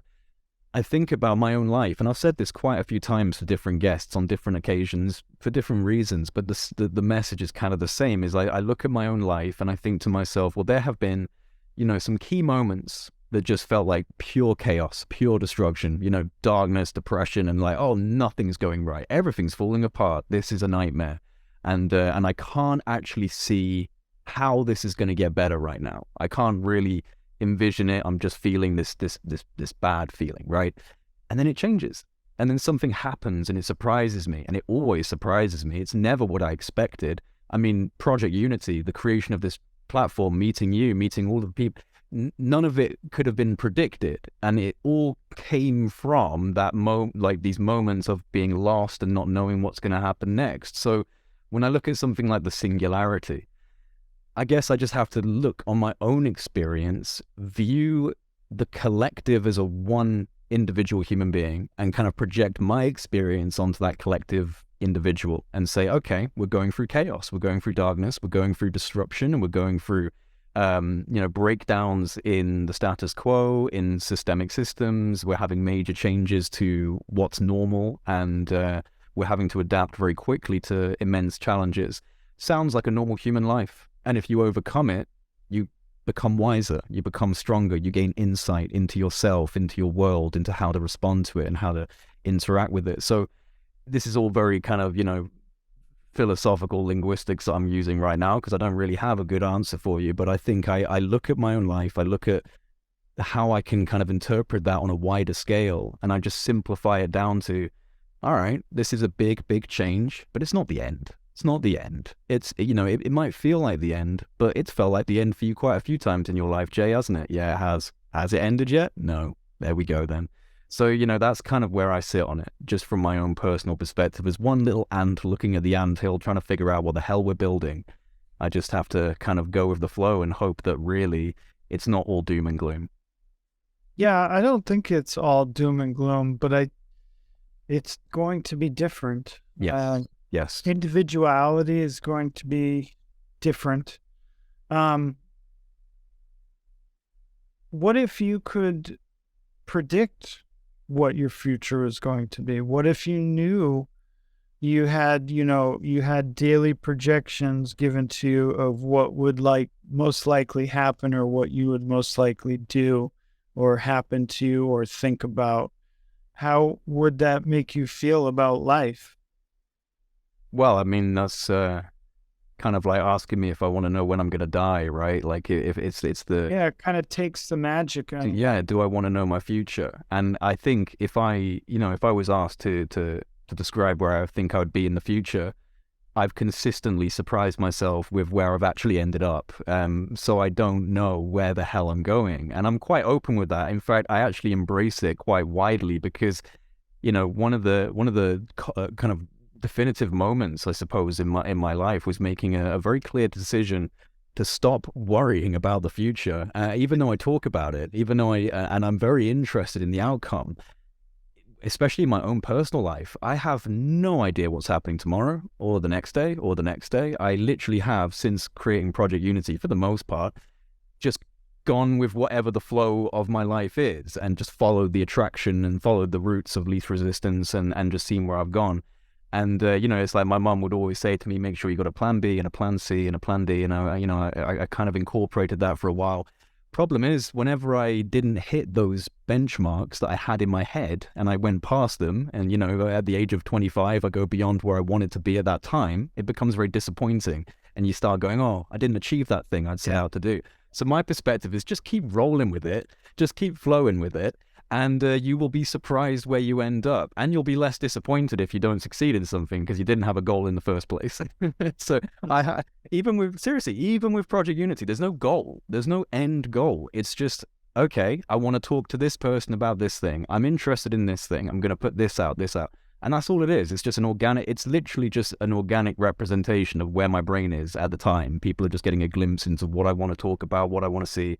But there's no real plan to it. So when it comes to looking at the Singularity and things like that, I guess I kind of approach it the same way of like, shit, man, I'm just going to see what happens, I'm just going to have to see where it goes, and let's hope I can maintain.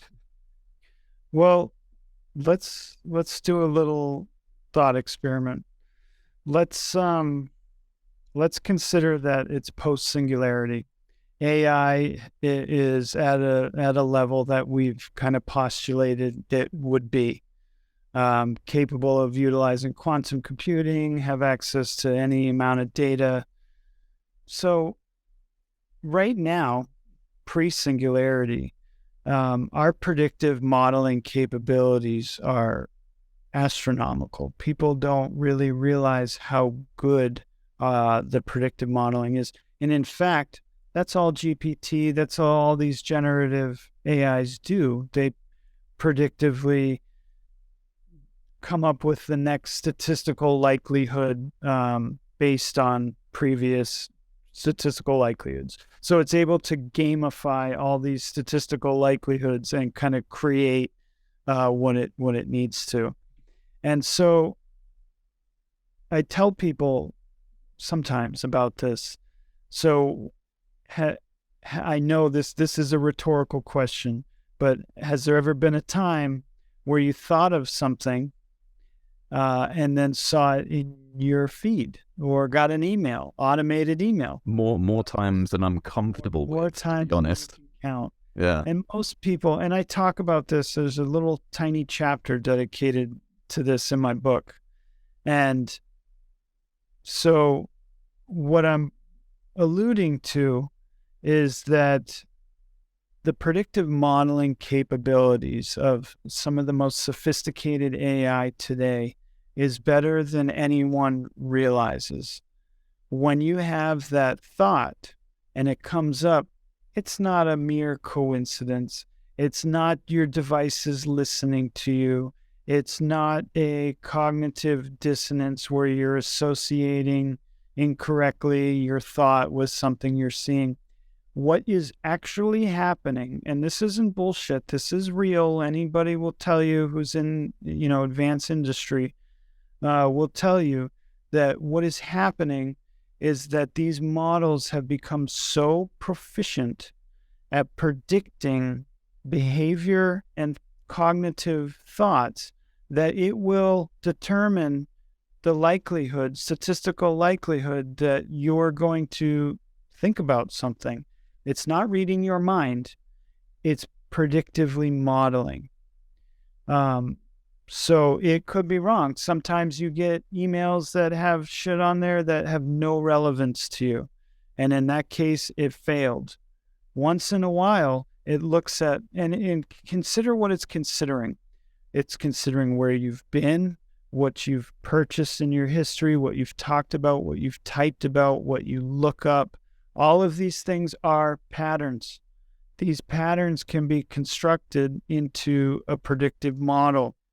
That model is why you will see things that you think about. And the only reason we know this is true is because sometimes people will say, I never even said it out loud.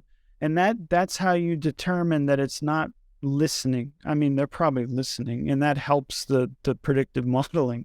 But in these cases where you never said it, what is happening is not coincidence. It is a predictive model that is shared through industry because our data is constantly being shuffled around and built upon, and the models are continually refined, fine-tuned.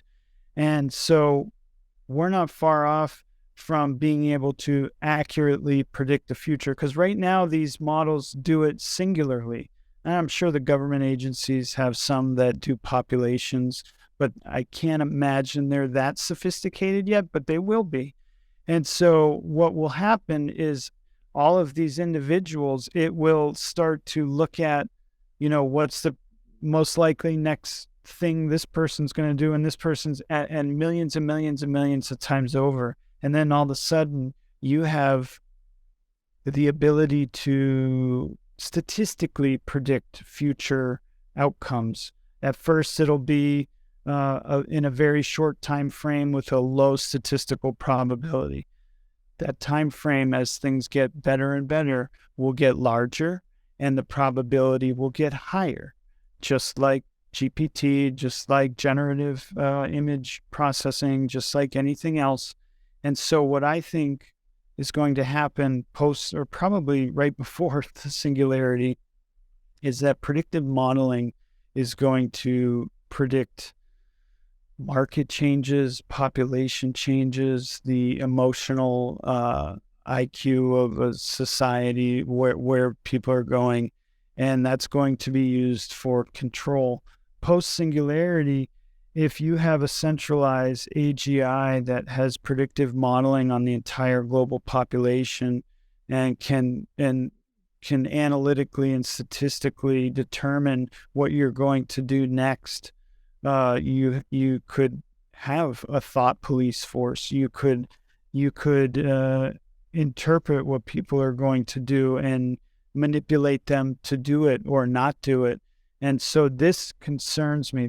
And that was kind of a leading question that I asked you before, because I wanted to discuss this. People do not talk about this enough.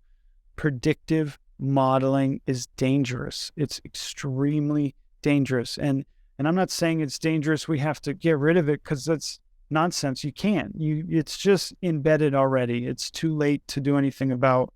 All we can do is raise awareness about what is happening. It's like Black Mirror level stuff. To take it to the extreme, is this kind of almost like a reflection of, for example, I'm sure you've probably seen Minority Report with Tom Cruise. Yes. Yeah, where you've got, these police that go out and stop crimes before they happen because of precognition and, Yeah, they're using the psychics. They were psychics. And so this isn't to be confused with metaphysics. This is pure data crunch. Just data-driven, yeah, absolutely. Data, massive amounts of data. And when you have more and more high-fidelity data, especially on individuals, you can model behaviors and patterns based on historical reference. So if you see that 80% of the time when somebody searches for shoes and then looks at a YouTube video on X topic and then checks their email and then goes to lunch, if 80% of the time after they do all those three things, they do something else, you can then predict that, based on those things, that person's going to do this. So let's shoot them an email based on this product that we statistically think is going to happen. So that is what's happening now. And nobody is talking about this. Nobody is talking about this because we've assumed that, it's just listening to us. We can't do anything about it.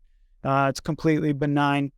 It's not benign. This is arguably the most sophisticated algorithms in the world.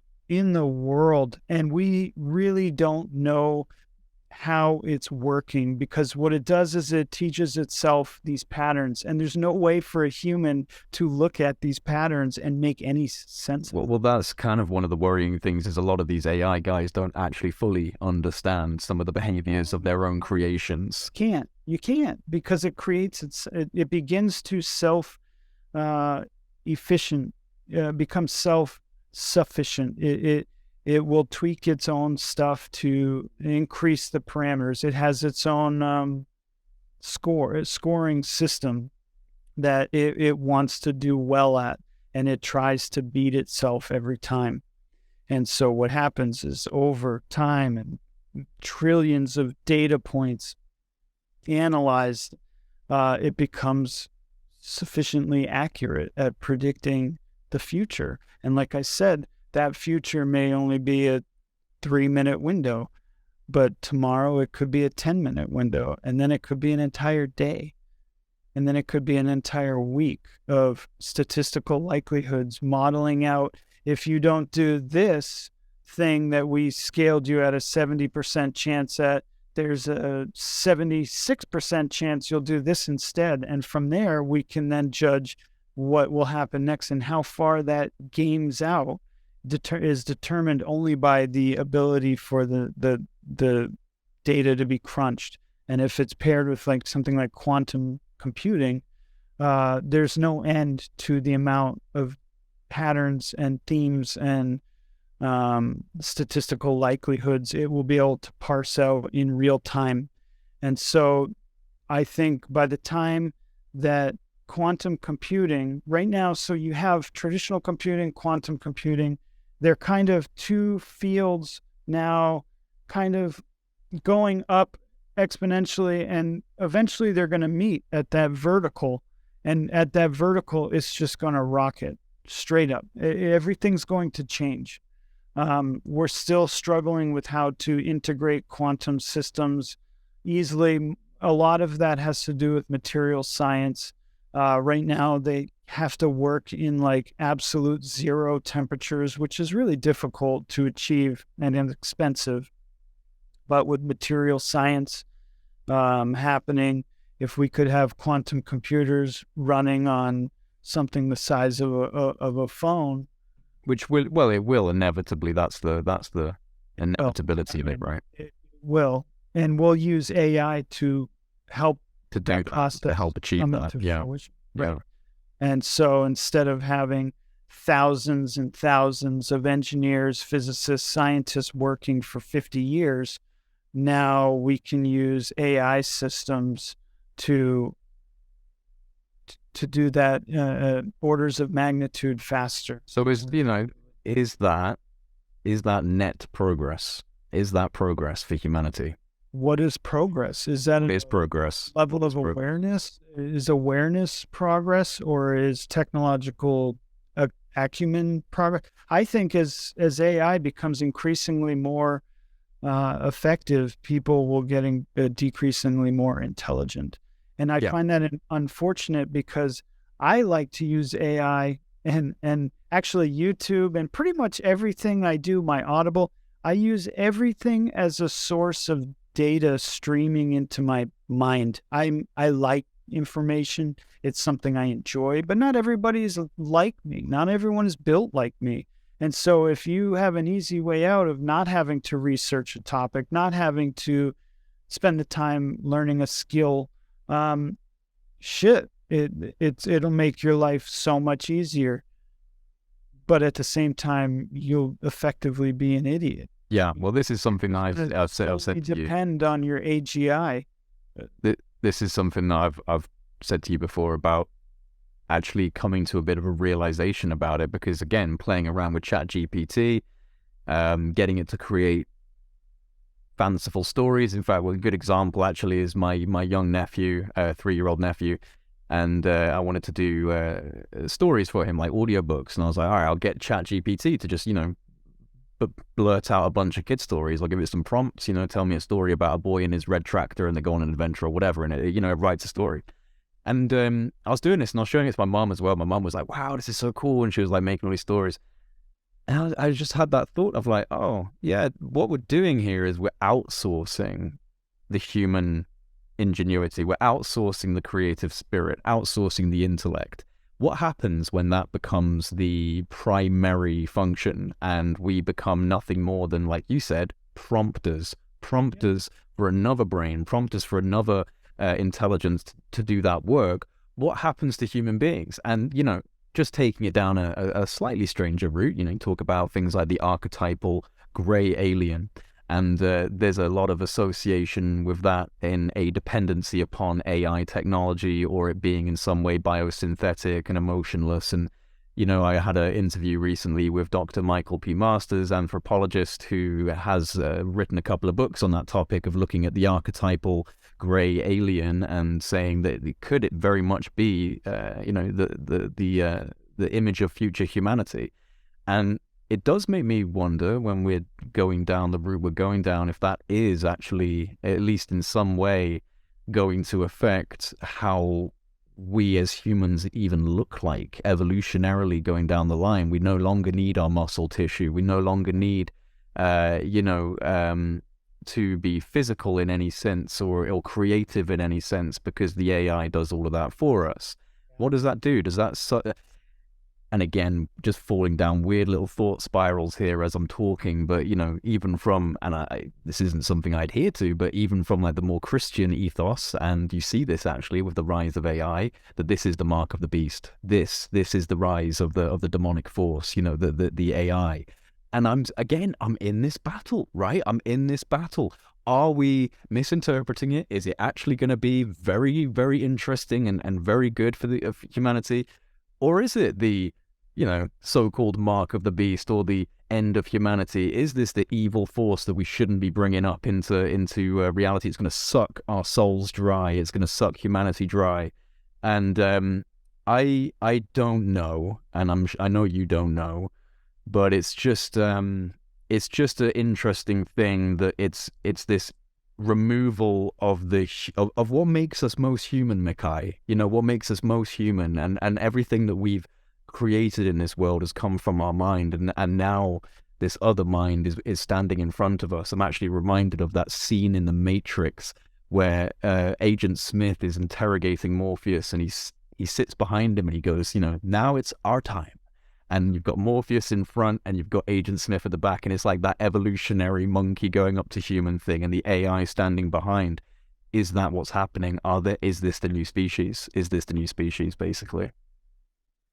Well, AGI is us. It's a collective version of us. Think about all the data that it's trained on is born of human data, human knowledge, human introspection, human emotion, human history.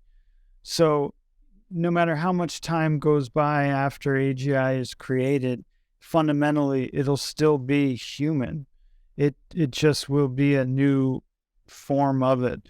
Now, in terms of humans as individuals, I mean, let's go long term. Let's do that. Let's do that. I think, like you said, there will be a lack of a need for a lot of the physical body. So I think we'll see populations of people perhaps opting to have their mind digitally copied. Now, this is not impossible. Nothing in physics says this is impossible. It's completely possible. We just don't yet have the high enough resolution or computational power to do this. That doesn't mean it's not possible. So, at some point we'll be able to do this without, with very little error.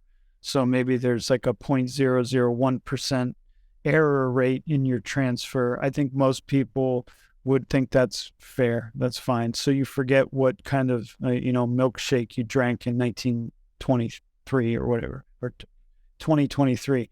So, I think populations of people will want to live in digital simulations because it's easier. You don't have to eat or drink or anything.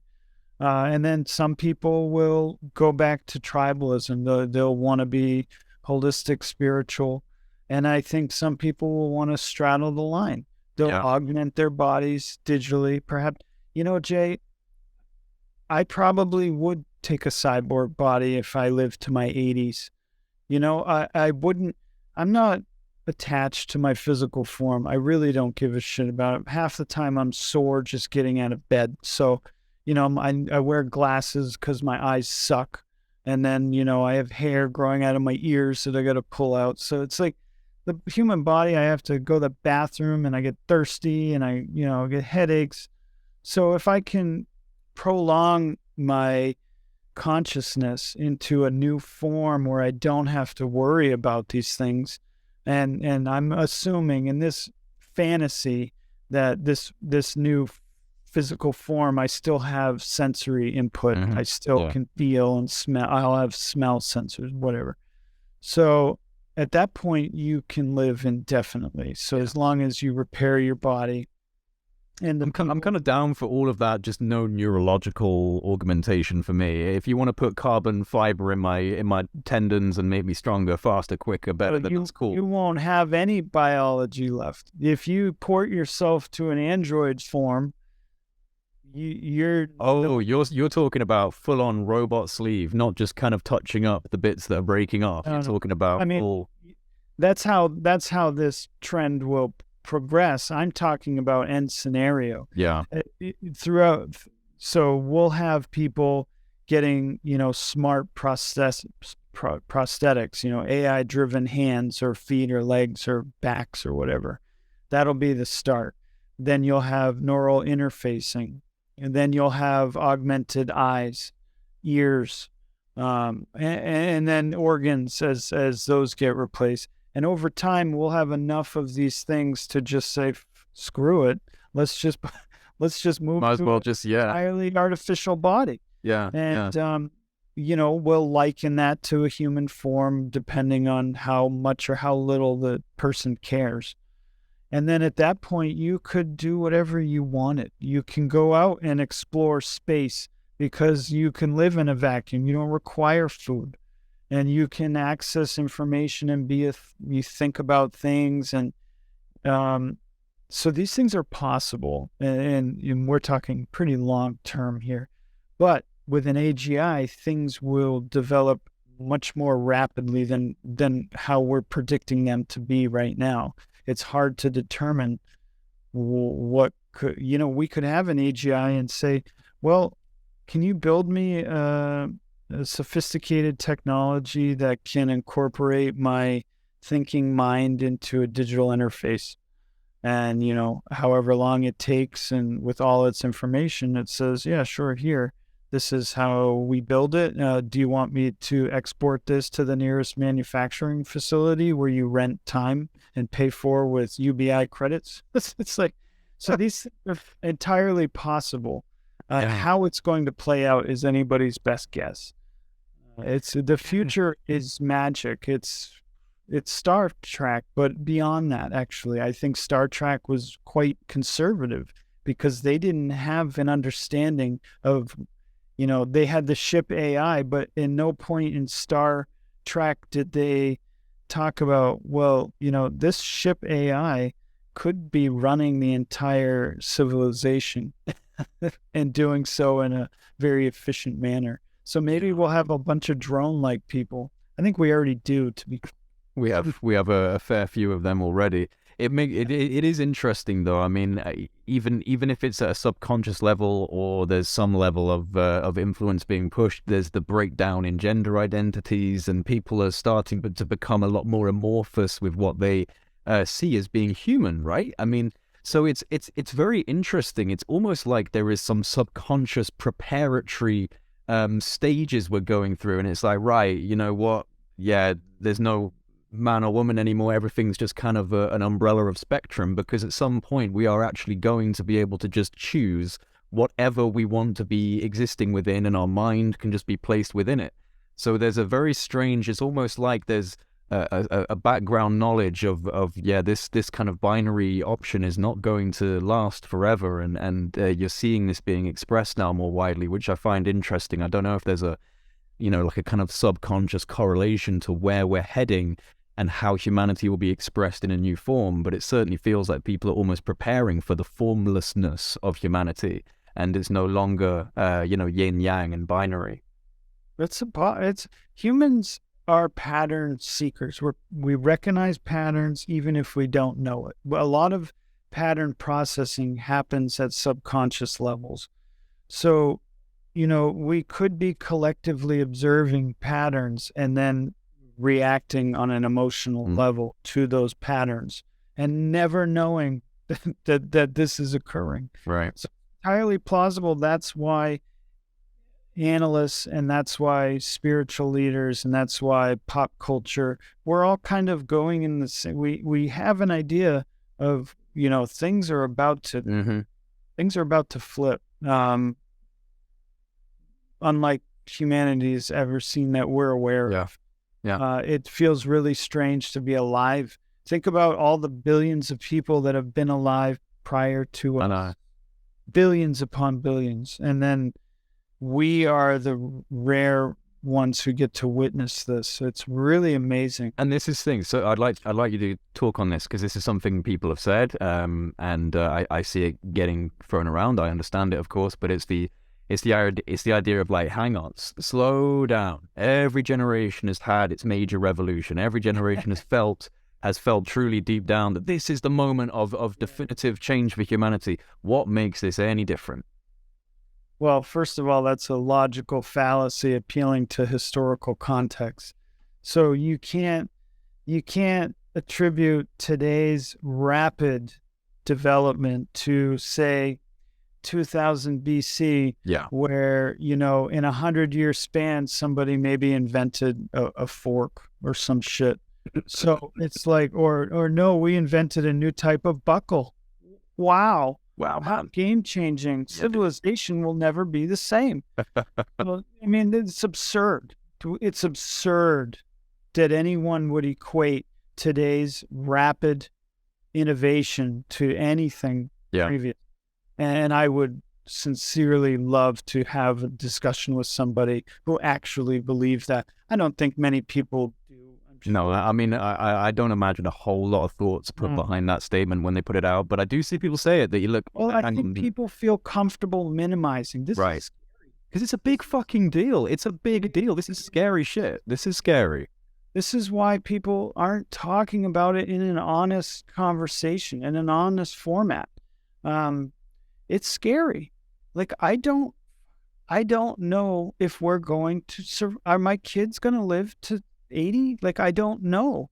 I don't know what the world is going to be like. What are they going to do for work? Be a prompt engineer? Well, that's lame. Right. That could be the only thing. And at some point, prompt engineering will become an AI of its own. I just really hope that it's like, you know what, just go explore space. I'm going to do my shit. You guys just go off. I don't want to be removed from the equation. I really want to think that when it gets to that point where it's like, yeah, literally humanity, dude, you've got nothing to give us anymore. Go. Just go.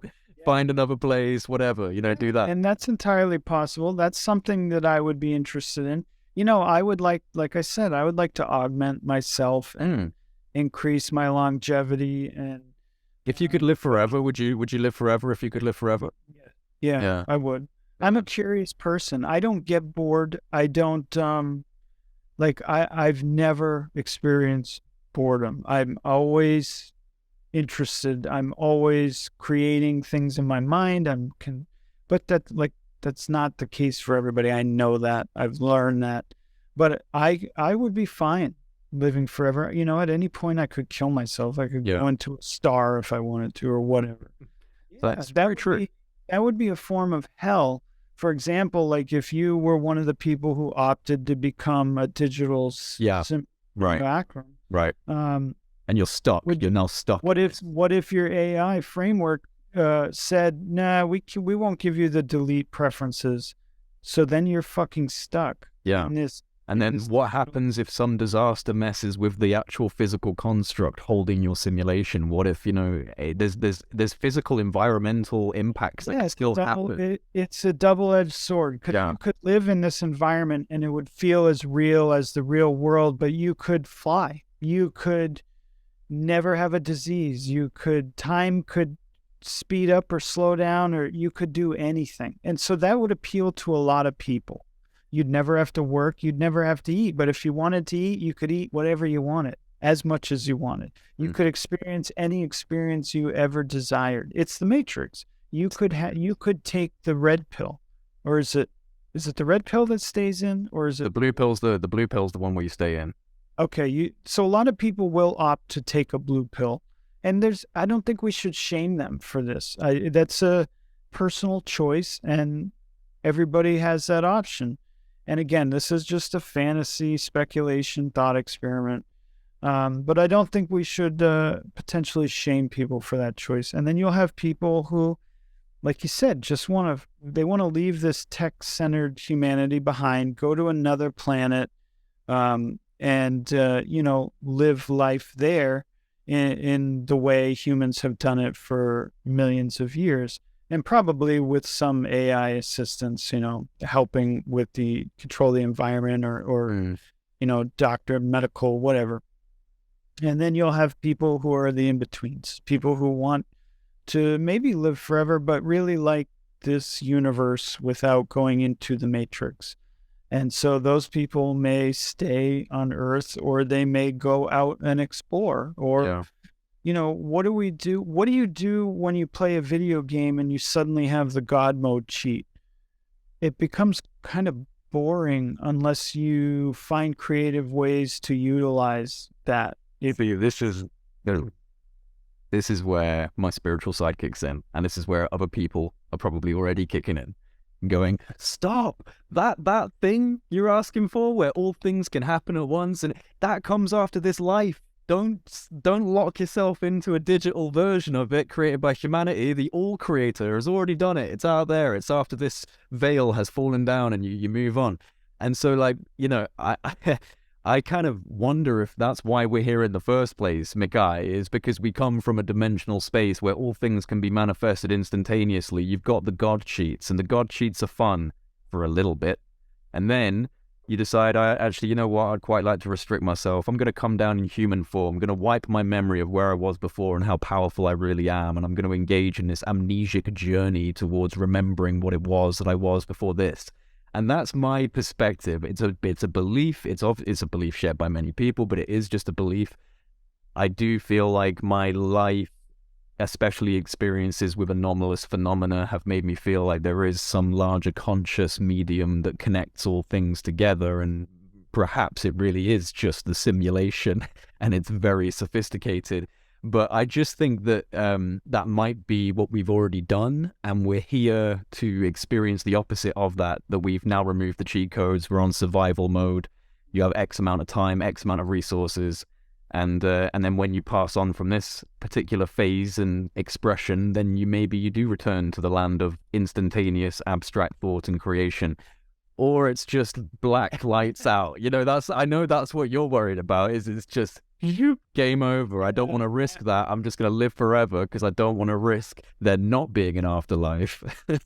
Yeah, I like thinking. I like, but I'm still young. I'm only in my 40s. Who knows? By 90, I may say, I'm tired of this. I'm done. I don't understand any of you anymore. I'm out of here. This is my current perspective. Yeah. Jeff Bezos. I think the simulation, me, I'm a huge proponent that this is all a simulation. As far, getting beyond that and thinking about the why and I don't know.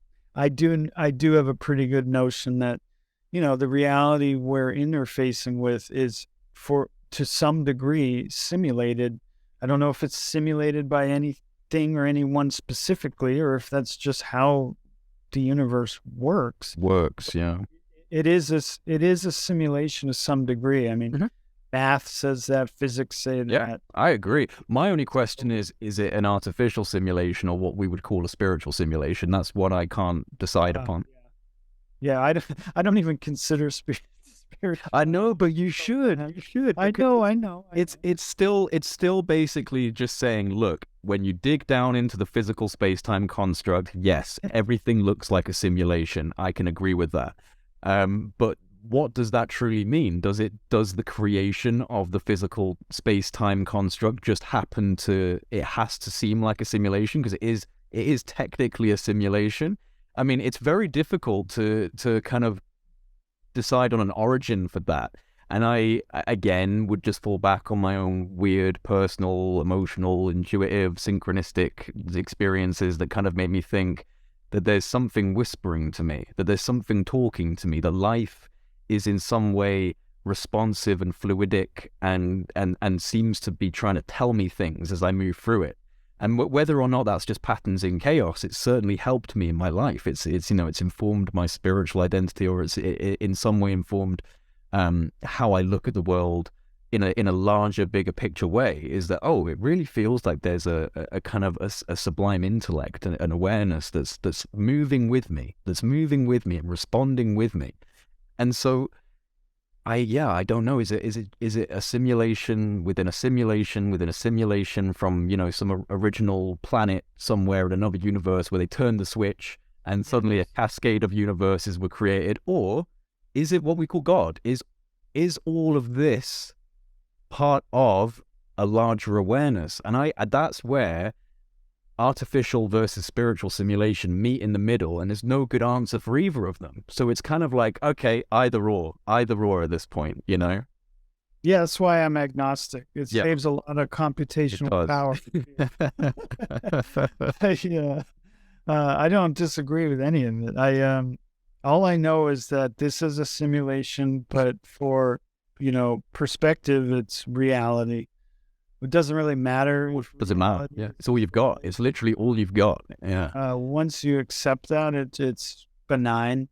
But I don't know why we live in a simulation. Like, what is the point? I don't even know why we live. I mean, like, seriously, like that is something that is in. I have thought of that. That is something I've thought of. I've thought about it, but I think that so we know, based on physics, that consciousness is absolutely tied to the structure of the universe. We don't fully understand why, but what it does is it collapses probability fields. So without consciousness, so say the whole universe is now immediately devoid of any consciousness. Doesn't exist. It wouldn't exist. There's no collapse function. Yep. So it would just be probability clouds. Mm-hmm. So I think consciousness is an integral part to the universe, and it will exist as long as a single entity in the vast cosmos is alive and conscious. And then at the point where that ends is the point when the simulation ends. I don't know why that is. I think it requires consciousness to reflect upon itself. Otherwise, it's like your car shuts off if the alternator can't be charged by the motor. Or the engine rather, not motor. So it's like it needs consciousness to stay simulating. But what is consciousness? What is it? I have no idea. That underpins the spiritual question. We're basically an organelle to perceive this universe. Or would you say that this human being is kind of like a refined bio receiver, like an antenna, and it's the brain is a very complex kind of receiver translator. I call it an anchor for consciousness. An anchor, yeah. And I think there's plenty of different variations of anchors. You could have, because at the end of the day, it's just a complex pattern of connecting, communicating cells. Yes, those cells, gene swarming. Yeah, those cells could be silica. Those cells could be plasma with certain electrons. It could be crystalline. So I think anchors for consciousness come in a variety of forms, and we just happen to have a biochemical one. So that is why I find it fascinating that when people like completely die and the brain ceases activity, that they're able to be brought back alive. And sometimes they have experiences outside of that brain activity. Sometimes they have experiences, but I find it very compelling that once you cease function, once the brain is like pretty much dead, it's no longer getting fresh oxygen, and your heart is no longer beating, and the chemical connections or the neurons stop firing electrically. You're dead. You're absolutely dead. So when you're resuscitated and you come back and you're 100% normal. I mean, people have been dead for 20 minutes, frozen, so you come back alive. Are you the same person utilizing the same anchor? Like, where did the consciousness go? Yeah. Because you now connected to the anchor again. And so is that the same person inhabiting the thoughts and mind of before? Or is it a different consciousness kind of thread that connects with the anchor, draws from what was in the brain to begin with, and assumes that that's who it is? Well, that's another big philosophical question, whether we hold identity after we die. Does the thing that I am exist in its form of I amness after this goes away? It's a big question. Big question. Hey, let me give you one, this is an interesting thing. So you're talking about, the consciousness maybe coming back in after someone's died. It's a great story. This was from Leslie Kane's docuseries on life after death that she had on Netflix. And there was a woman who was a kayaker who drowned, and was rescued after being under the water for like 10 minutes or something. She was fully done, bloated, purple eyes, everything bulging, like done. And she had an afterlife. She did have an afterlife experience. But what I'm actually more interested in is this: they're in the middle of nowhere, and they drag this woman up onto the road, which again is just nowhere. There's no cars, nothing. And there's an ambulance driving by. And they hail down the ambulance and it saves her life. What's that about? Because that's one of those things that I go, oh, okay, that's life responding. That's, what people would call God, whatever you want to call it. There's something that actually intervened in that person's life in a statistically improbable way, in a way that just seems like it was literally placed there by something else. Like, what do you think about that when you look at it from the perspective of like a simulation? What's causing that? And that's just one story out of many. I don't know. I'm a big fan of statistics and probability, and anything can happen, even in a 1% probability range will happen. It will happen. Lots of people die and drown every year. So there's a chance that 1 out of 10,000 people will be close to an ambulance.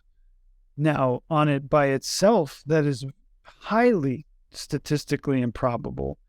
As a dynamic grouping, there's an allotted probability for that to occur. So when you look at it individually, it seems absolutely mind-numbingly impossible. When you look at it in terms of 8 billion people, or however many die from drowning in those specific circumstances, you could narrow it down and still have thousands of people. However, that's true. So, if it's half of 1%, you still have one person that will happen. That's statistics. Statistics are very hard to conceptualize, especially probabilities. Even I get my head completely confused all the time. Probabilities are especially when you're compounding probabilities, it's very difficult to conceptualize. I think sorry, no, go on. No. I was going to say some people are gifted and can do this naturally, and they're very few. But that's something an AI will be able to do very well. Just made me think of one event that I remember where I was like, I would love to know the actual probability metric of this, because there was a sad story of it. It is a sad story, still completely bizarre though. A woman on her yacht out in the ocean who got killed by a swordfish that jumped out of the ocean and landed on deck and literally just speared straight through her. Okay, that probability is fucking minuscule. Bro, when I heard that story, I was like, how unlucky do you have to be in the middle of the ocean and be there at the same time as a swordfish decides to jump out and it spears you on your sunbed? That is just, that's almost like the universe wanted you out. Yeah, I mean, it's pretty startling. Or dying from a meteorite. Yeah. Well, it's pretty amazing. It's pretty startling, but the universe loves to include minuscule probabilities. Yeah. It does. And though, enough people living for a long enough time, that will happen. And then you can start refining that probability by saying, well, she was in a warmer climate where swordfish, move or swim around or migrate. She was in an area where predators of swordfish exist, and so it's likely that they were, fleeing out of the water. So you've just narrowed down the probability. Some still minuscule, but it's not like superbly improbable. And then, you can start mitigating it down. It sounds like you're diminishing the amazingness of it, which I don't think it does. But like I said, probabilities are weird. There always is room for the impossible. There really is. Were you a fan of Hitchhiker's Guide to the Galaxy? I was, but it was almost too. It was almost too much for me. It was too, not verbose, but it was too dense. It was too dense. It had way too much, too many philosophical quandaries into one story. It was like, geez, I can't compute all of this at once.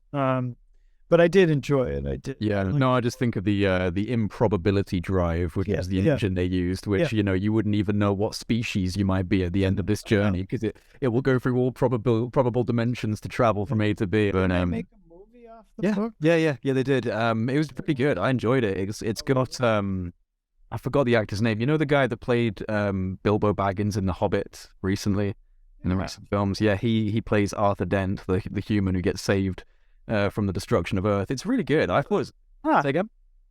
That's interesting. Yeah. It's a great film. When did it come out? Oh, man, it's a while back now. I want to say early to mid, like early 2000s, I think. Early 2000s or maybe 2010 or something like that. But maybe I'll put that on my list. I can't watch movies very much because I have such a short attention. I don't have a short attention span. I just feel like I should be doing other things, and it drives my family absolutely insane because I will stand up after, like, my threshold is like 15 or 20 minutes, and then I'm like, I have a million things that... Yeah, remind me never to watch a film with you. I'm a massive film nerd. I get pissed off if someone checks their phone when watching a film with them. Bother. No, I won't. I can't. And I also don't like uncomfortable things in TV. Like, I don't like situations that are very awkward or cringy. I hate that as well. I have to get up. I can't watch it. I'm like, why is this existing? Why do people watch this? That's funny because I'm very similar. I can watch it, but I actually really struggle with like cringe, it's not like socially awkward things. I'm like, no, I can't deal with it. I also don't like brutality. I'm not fragile. I'm not sensitive. I know it exists. I did martial arts for a while, but that's structured. That's not brutality. I don't like needlessly just, cutting people's heads off or shooting them in the face. Like, is that part of the story? You could allude to that without showing it. I guess I've got a little bit more of the primeval dose because I kind of like it. I kind of like a Tarantino film, like the shoot-ups in a Tarantino film. I'm like, yeah, look at this. I don't mind it at all. I like mixed martial arts. I like watching it. A lot of people think it's super violent. I enjoy watching it because I understand a lot of the technique that's involved, especially, watching ground game or setting up for exchange. So I do enjoy and appreciate that, but I don't consider that violent. Those are two men who are trained. Yeah. They are, or women, I'm sorry, who are trained and prepared and usually, almost always, have a tremendous amount of respect for each other. Oh, yeah. Yeah, absolutely. And that's way different than some of the things we see on TV or even some of the stuff that's posted on Twitter, especially real life violence. Appalling. I just can't do that. It's horrible. As a kid who grew up essentially in the internet age, people circulate horrific things through schools and stuff like that. I remember seeing some stuff at ages where I really definitely shouldn't have seen it, and I think that's probably even worse these days than it was then. So I'm very grateful I'm not a child growing up right now. I think it would... I know. I think about that. Like, I look at my kids. We have a blended family. I've got 5 children. And so I often think about their reality versus what mine was. And like I said, I'm not very old, but I'm not young. When I was a child, we literally played with sticks, and we made stick weapons and built forts, and we would do this for 6, 7, 8 hours, and then come home and play an hour video game or something after dinner, and then that was the extent of your childhood.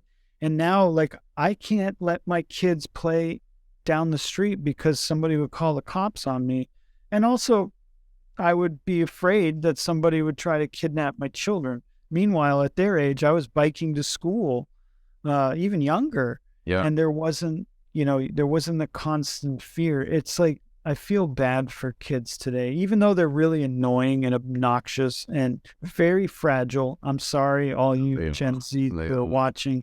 You have to be able to acknowledge that you're slightly more fragile than previous generations, and that's probably our fault. But I don't know how we could have done it differently. Society and culture changes rapidly, or is now. Like I said, 2,000 years ago, generation to generation wasn't very different. No. It was probably almost the same. No one was saying 4,000 years ago, oh, kids today, they never did. Maybe they did, but it's like their lives were exactly the same. No, I think you were kind of repeating a very basic template for a long time. And I think that also ties into why so many people in, my generation and the generation below coming up now feel so lost and so aimless, is because there's so many choices, so many possibilities that it's almost like you can't actually grasp onto anything. At one point, it was like, oh, you're part of the blacksmith family, so you're going to be a blacksmith, or you're part of the, shoemaker. Everyone had a role. You had a role, and you're not born into a role anymore, which is probably good. It's good to have choice. An elite. Unless you're an elite, because you are absolutely curated and groomed into a role. But for most of us now, and I think that really speaks volumes to the mental health crisis, is that people feel aimless. People feel, and you're constantly being shown a better life through social media, through film and media and entertainment. You're consistently being shown people who are apparently better than you, apparently more successful, apparently achieving more and doing more. And it's interesting. I mean, I look at my own curation of content online. I mean, all I do is present as much as I can, other than a few cheeky comments on Twitter, my best self, the best version of myself, which is surely going to give people the wrong idea about me and my life and what I go through and what my struggles have been. And you don't know the dark days, you don't know the crying at night or any of those times in life, right? You don't see that, you don't show it, because, why would I want to show those aspects? But it dehumanizes people because it gives you an image that's superficial. So I try and be as honest as I can about my own life and my own situations, because I want, people to recognize that I'm just as human as the rest of us. But there is that issue, I think, with the next generation, and it was certainly present with mine, and I think it's more prevalent now, is that people just don't know what to do with their lives, and they're feeling miserable about it. Yeah, it is hard. It's like, what do kids today have to look forward to? Not much. There's not much for job market. You could go to school and be, well, at least in the United States, be indebted for the rest of your life financially.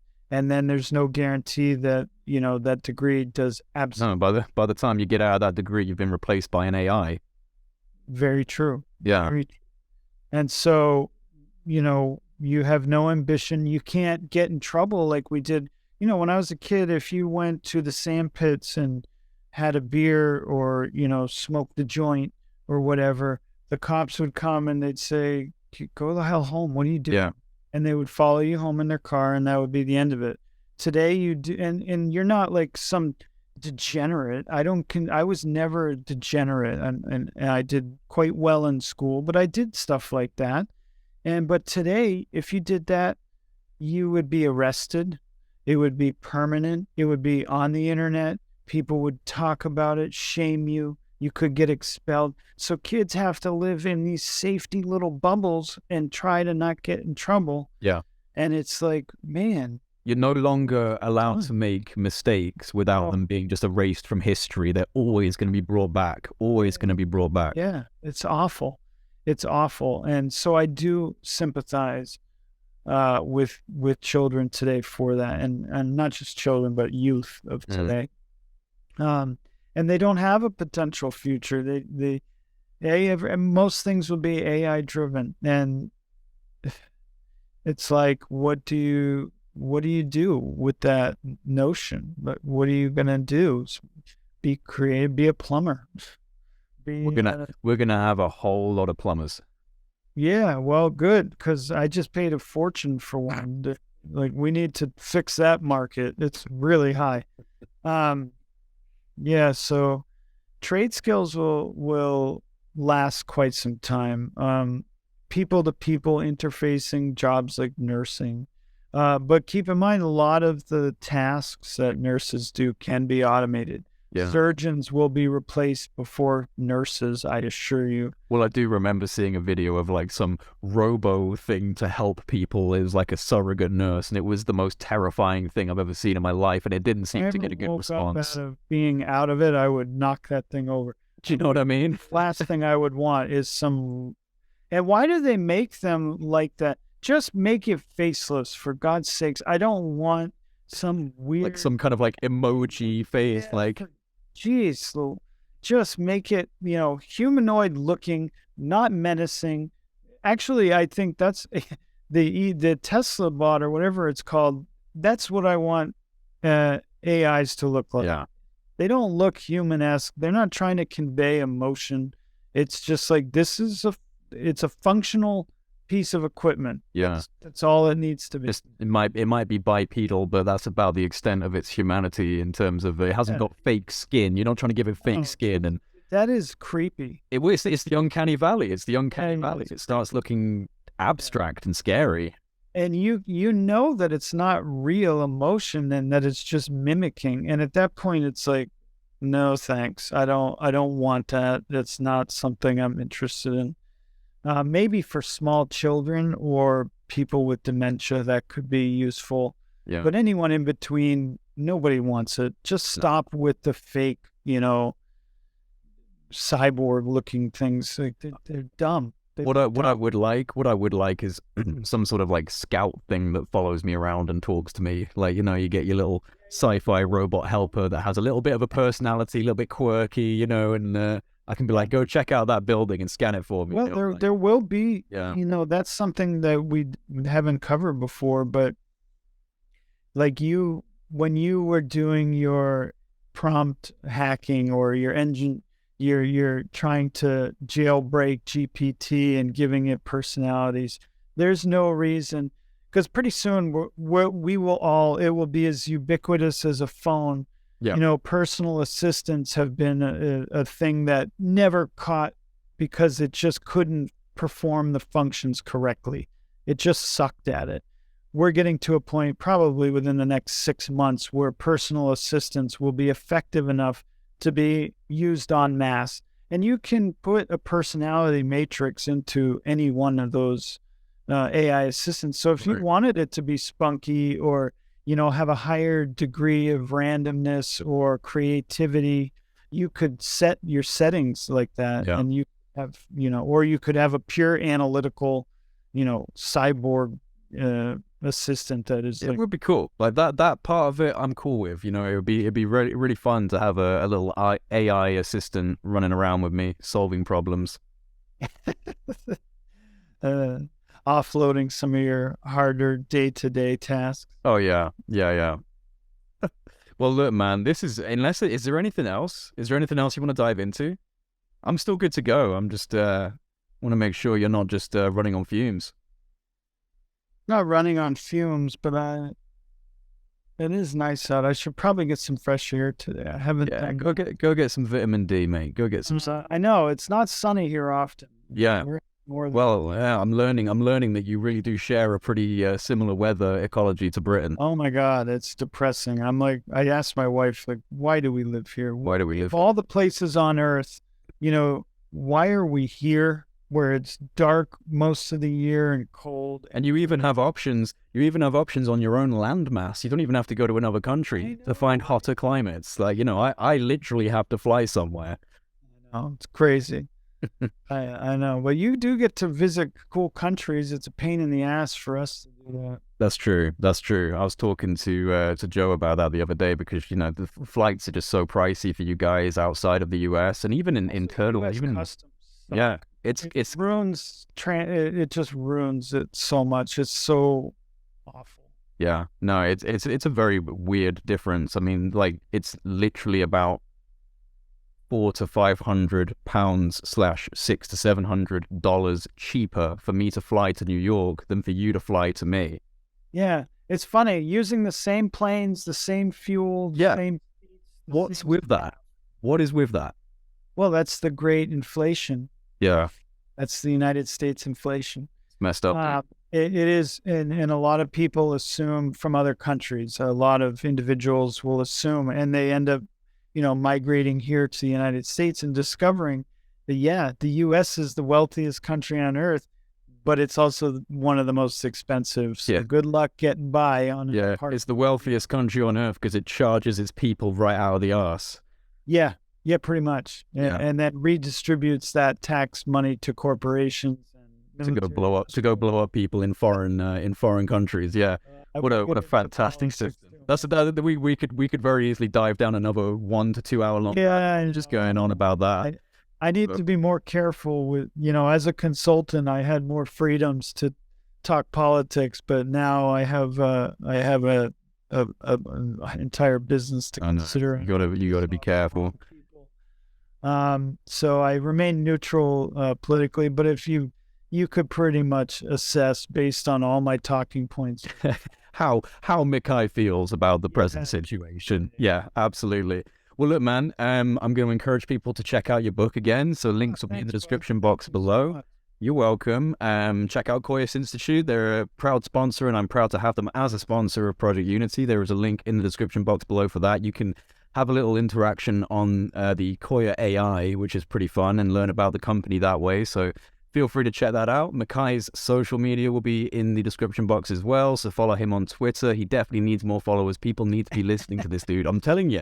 I mean, it's not right that you have the amount of followers you have on Twitter. You need more than that. When last time you mentioned me, I looked a few days later and I was like, holy shit, the Project Unity bump, I'm calling it now. I don't know. I think that I don't think everybody's interested in what I have to say. I think now as things are coming to fruition, people might be a little more interested in my perspective, but who knows? I don't know. I really love talking with you, Jay. Always a pleasure. I know we try to limit our phone conversations because you're always like, stop talking. Let's talk about this. And so let's do this again in the future and see where things have happened and see what's going on. But I absolutely, I love what you're doing. I hope you have some cool guests coming on soon. I love watching your guests. You have such a great eclectic series of guests. I really, and branching out of the UAP field is awesome. And I love UAP, but there's so much more to talk about. Yeah. And if we can just get more people to come talk about things, that would be amazing. I know everybody would love it, and I love it. Yeah, absolutely, man. Absolutely. Everyone, comment below if you want Michai to be a more frequent guest, because I really enjoy hanging out with him. And I always get the sense when I enjoy hanging out with someone and we're having a natural flow on the conversation, it's almost always voted up high by people listening, because it's just enjoyable to listen to two people who have an actual natural chemistry instead of just a kind of question answer format. So yeah, let me know if you want Michai to be a more frequent guest, because as we kind of progress through things, I think we're going to have more to talk about and more to discuss. And in the meantime, you just get some sunshine on that face of yours, mate. Yeah, buddy. Thank you, Jay. We'll talk soon. Thank you so much. Most welcome.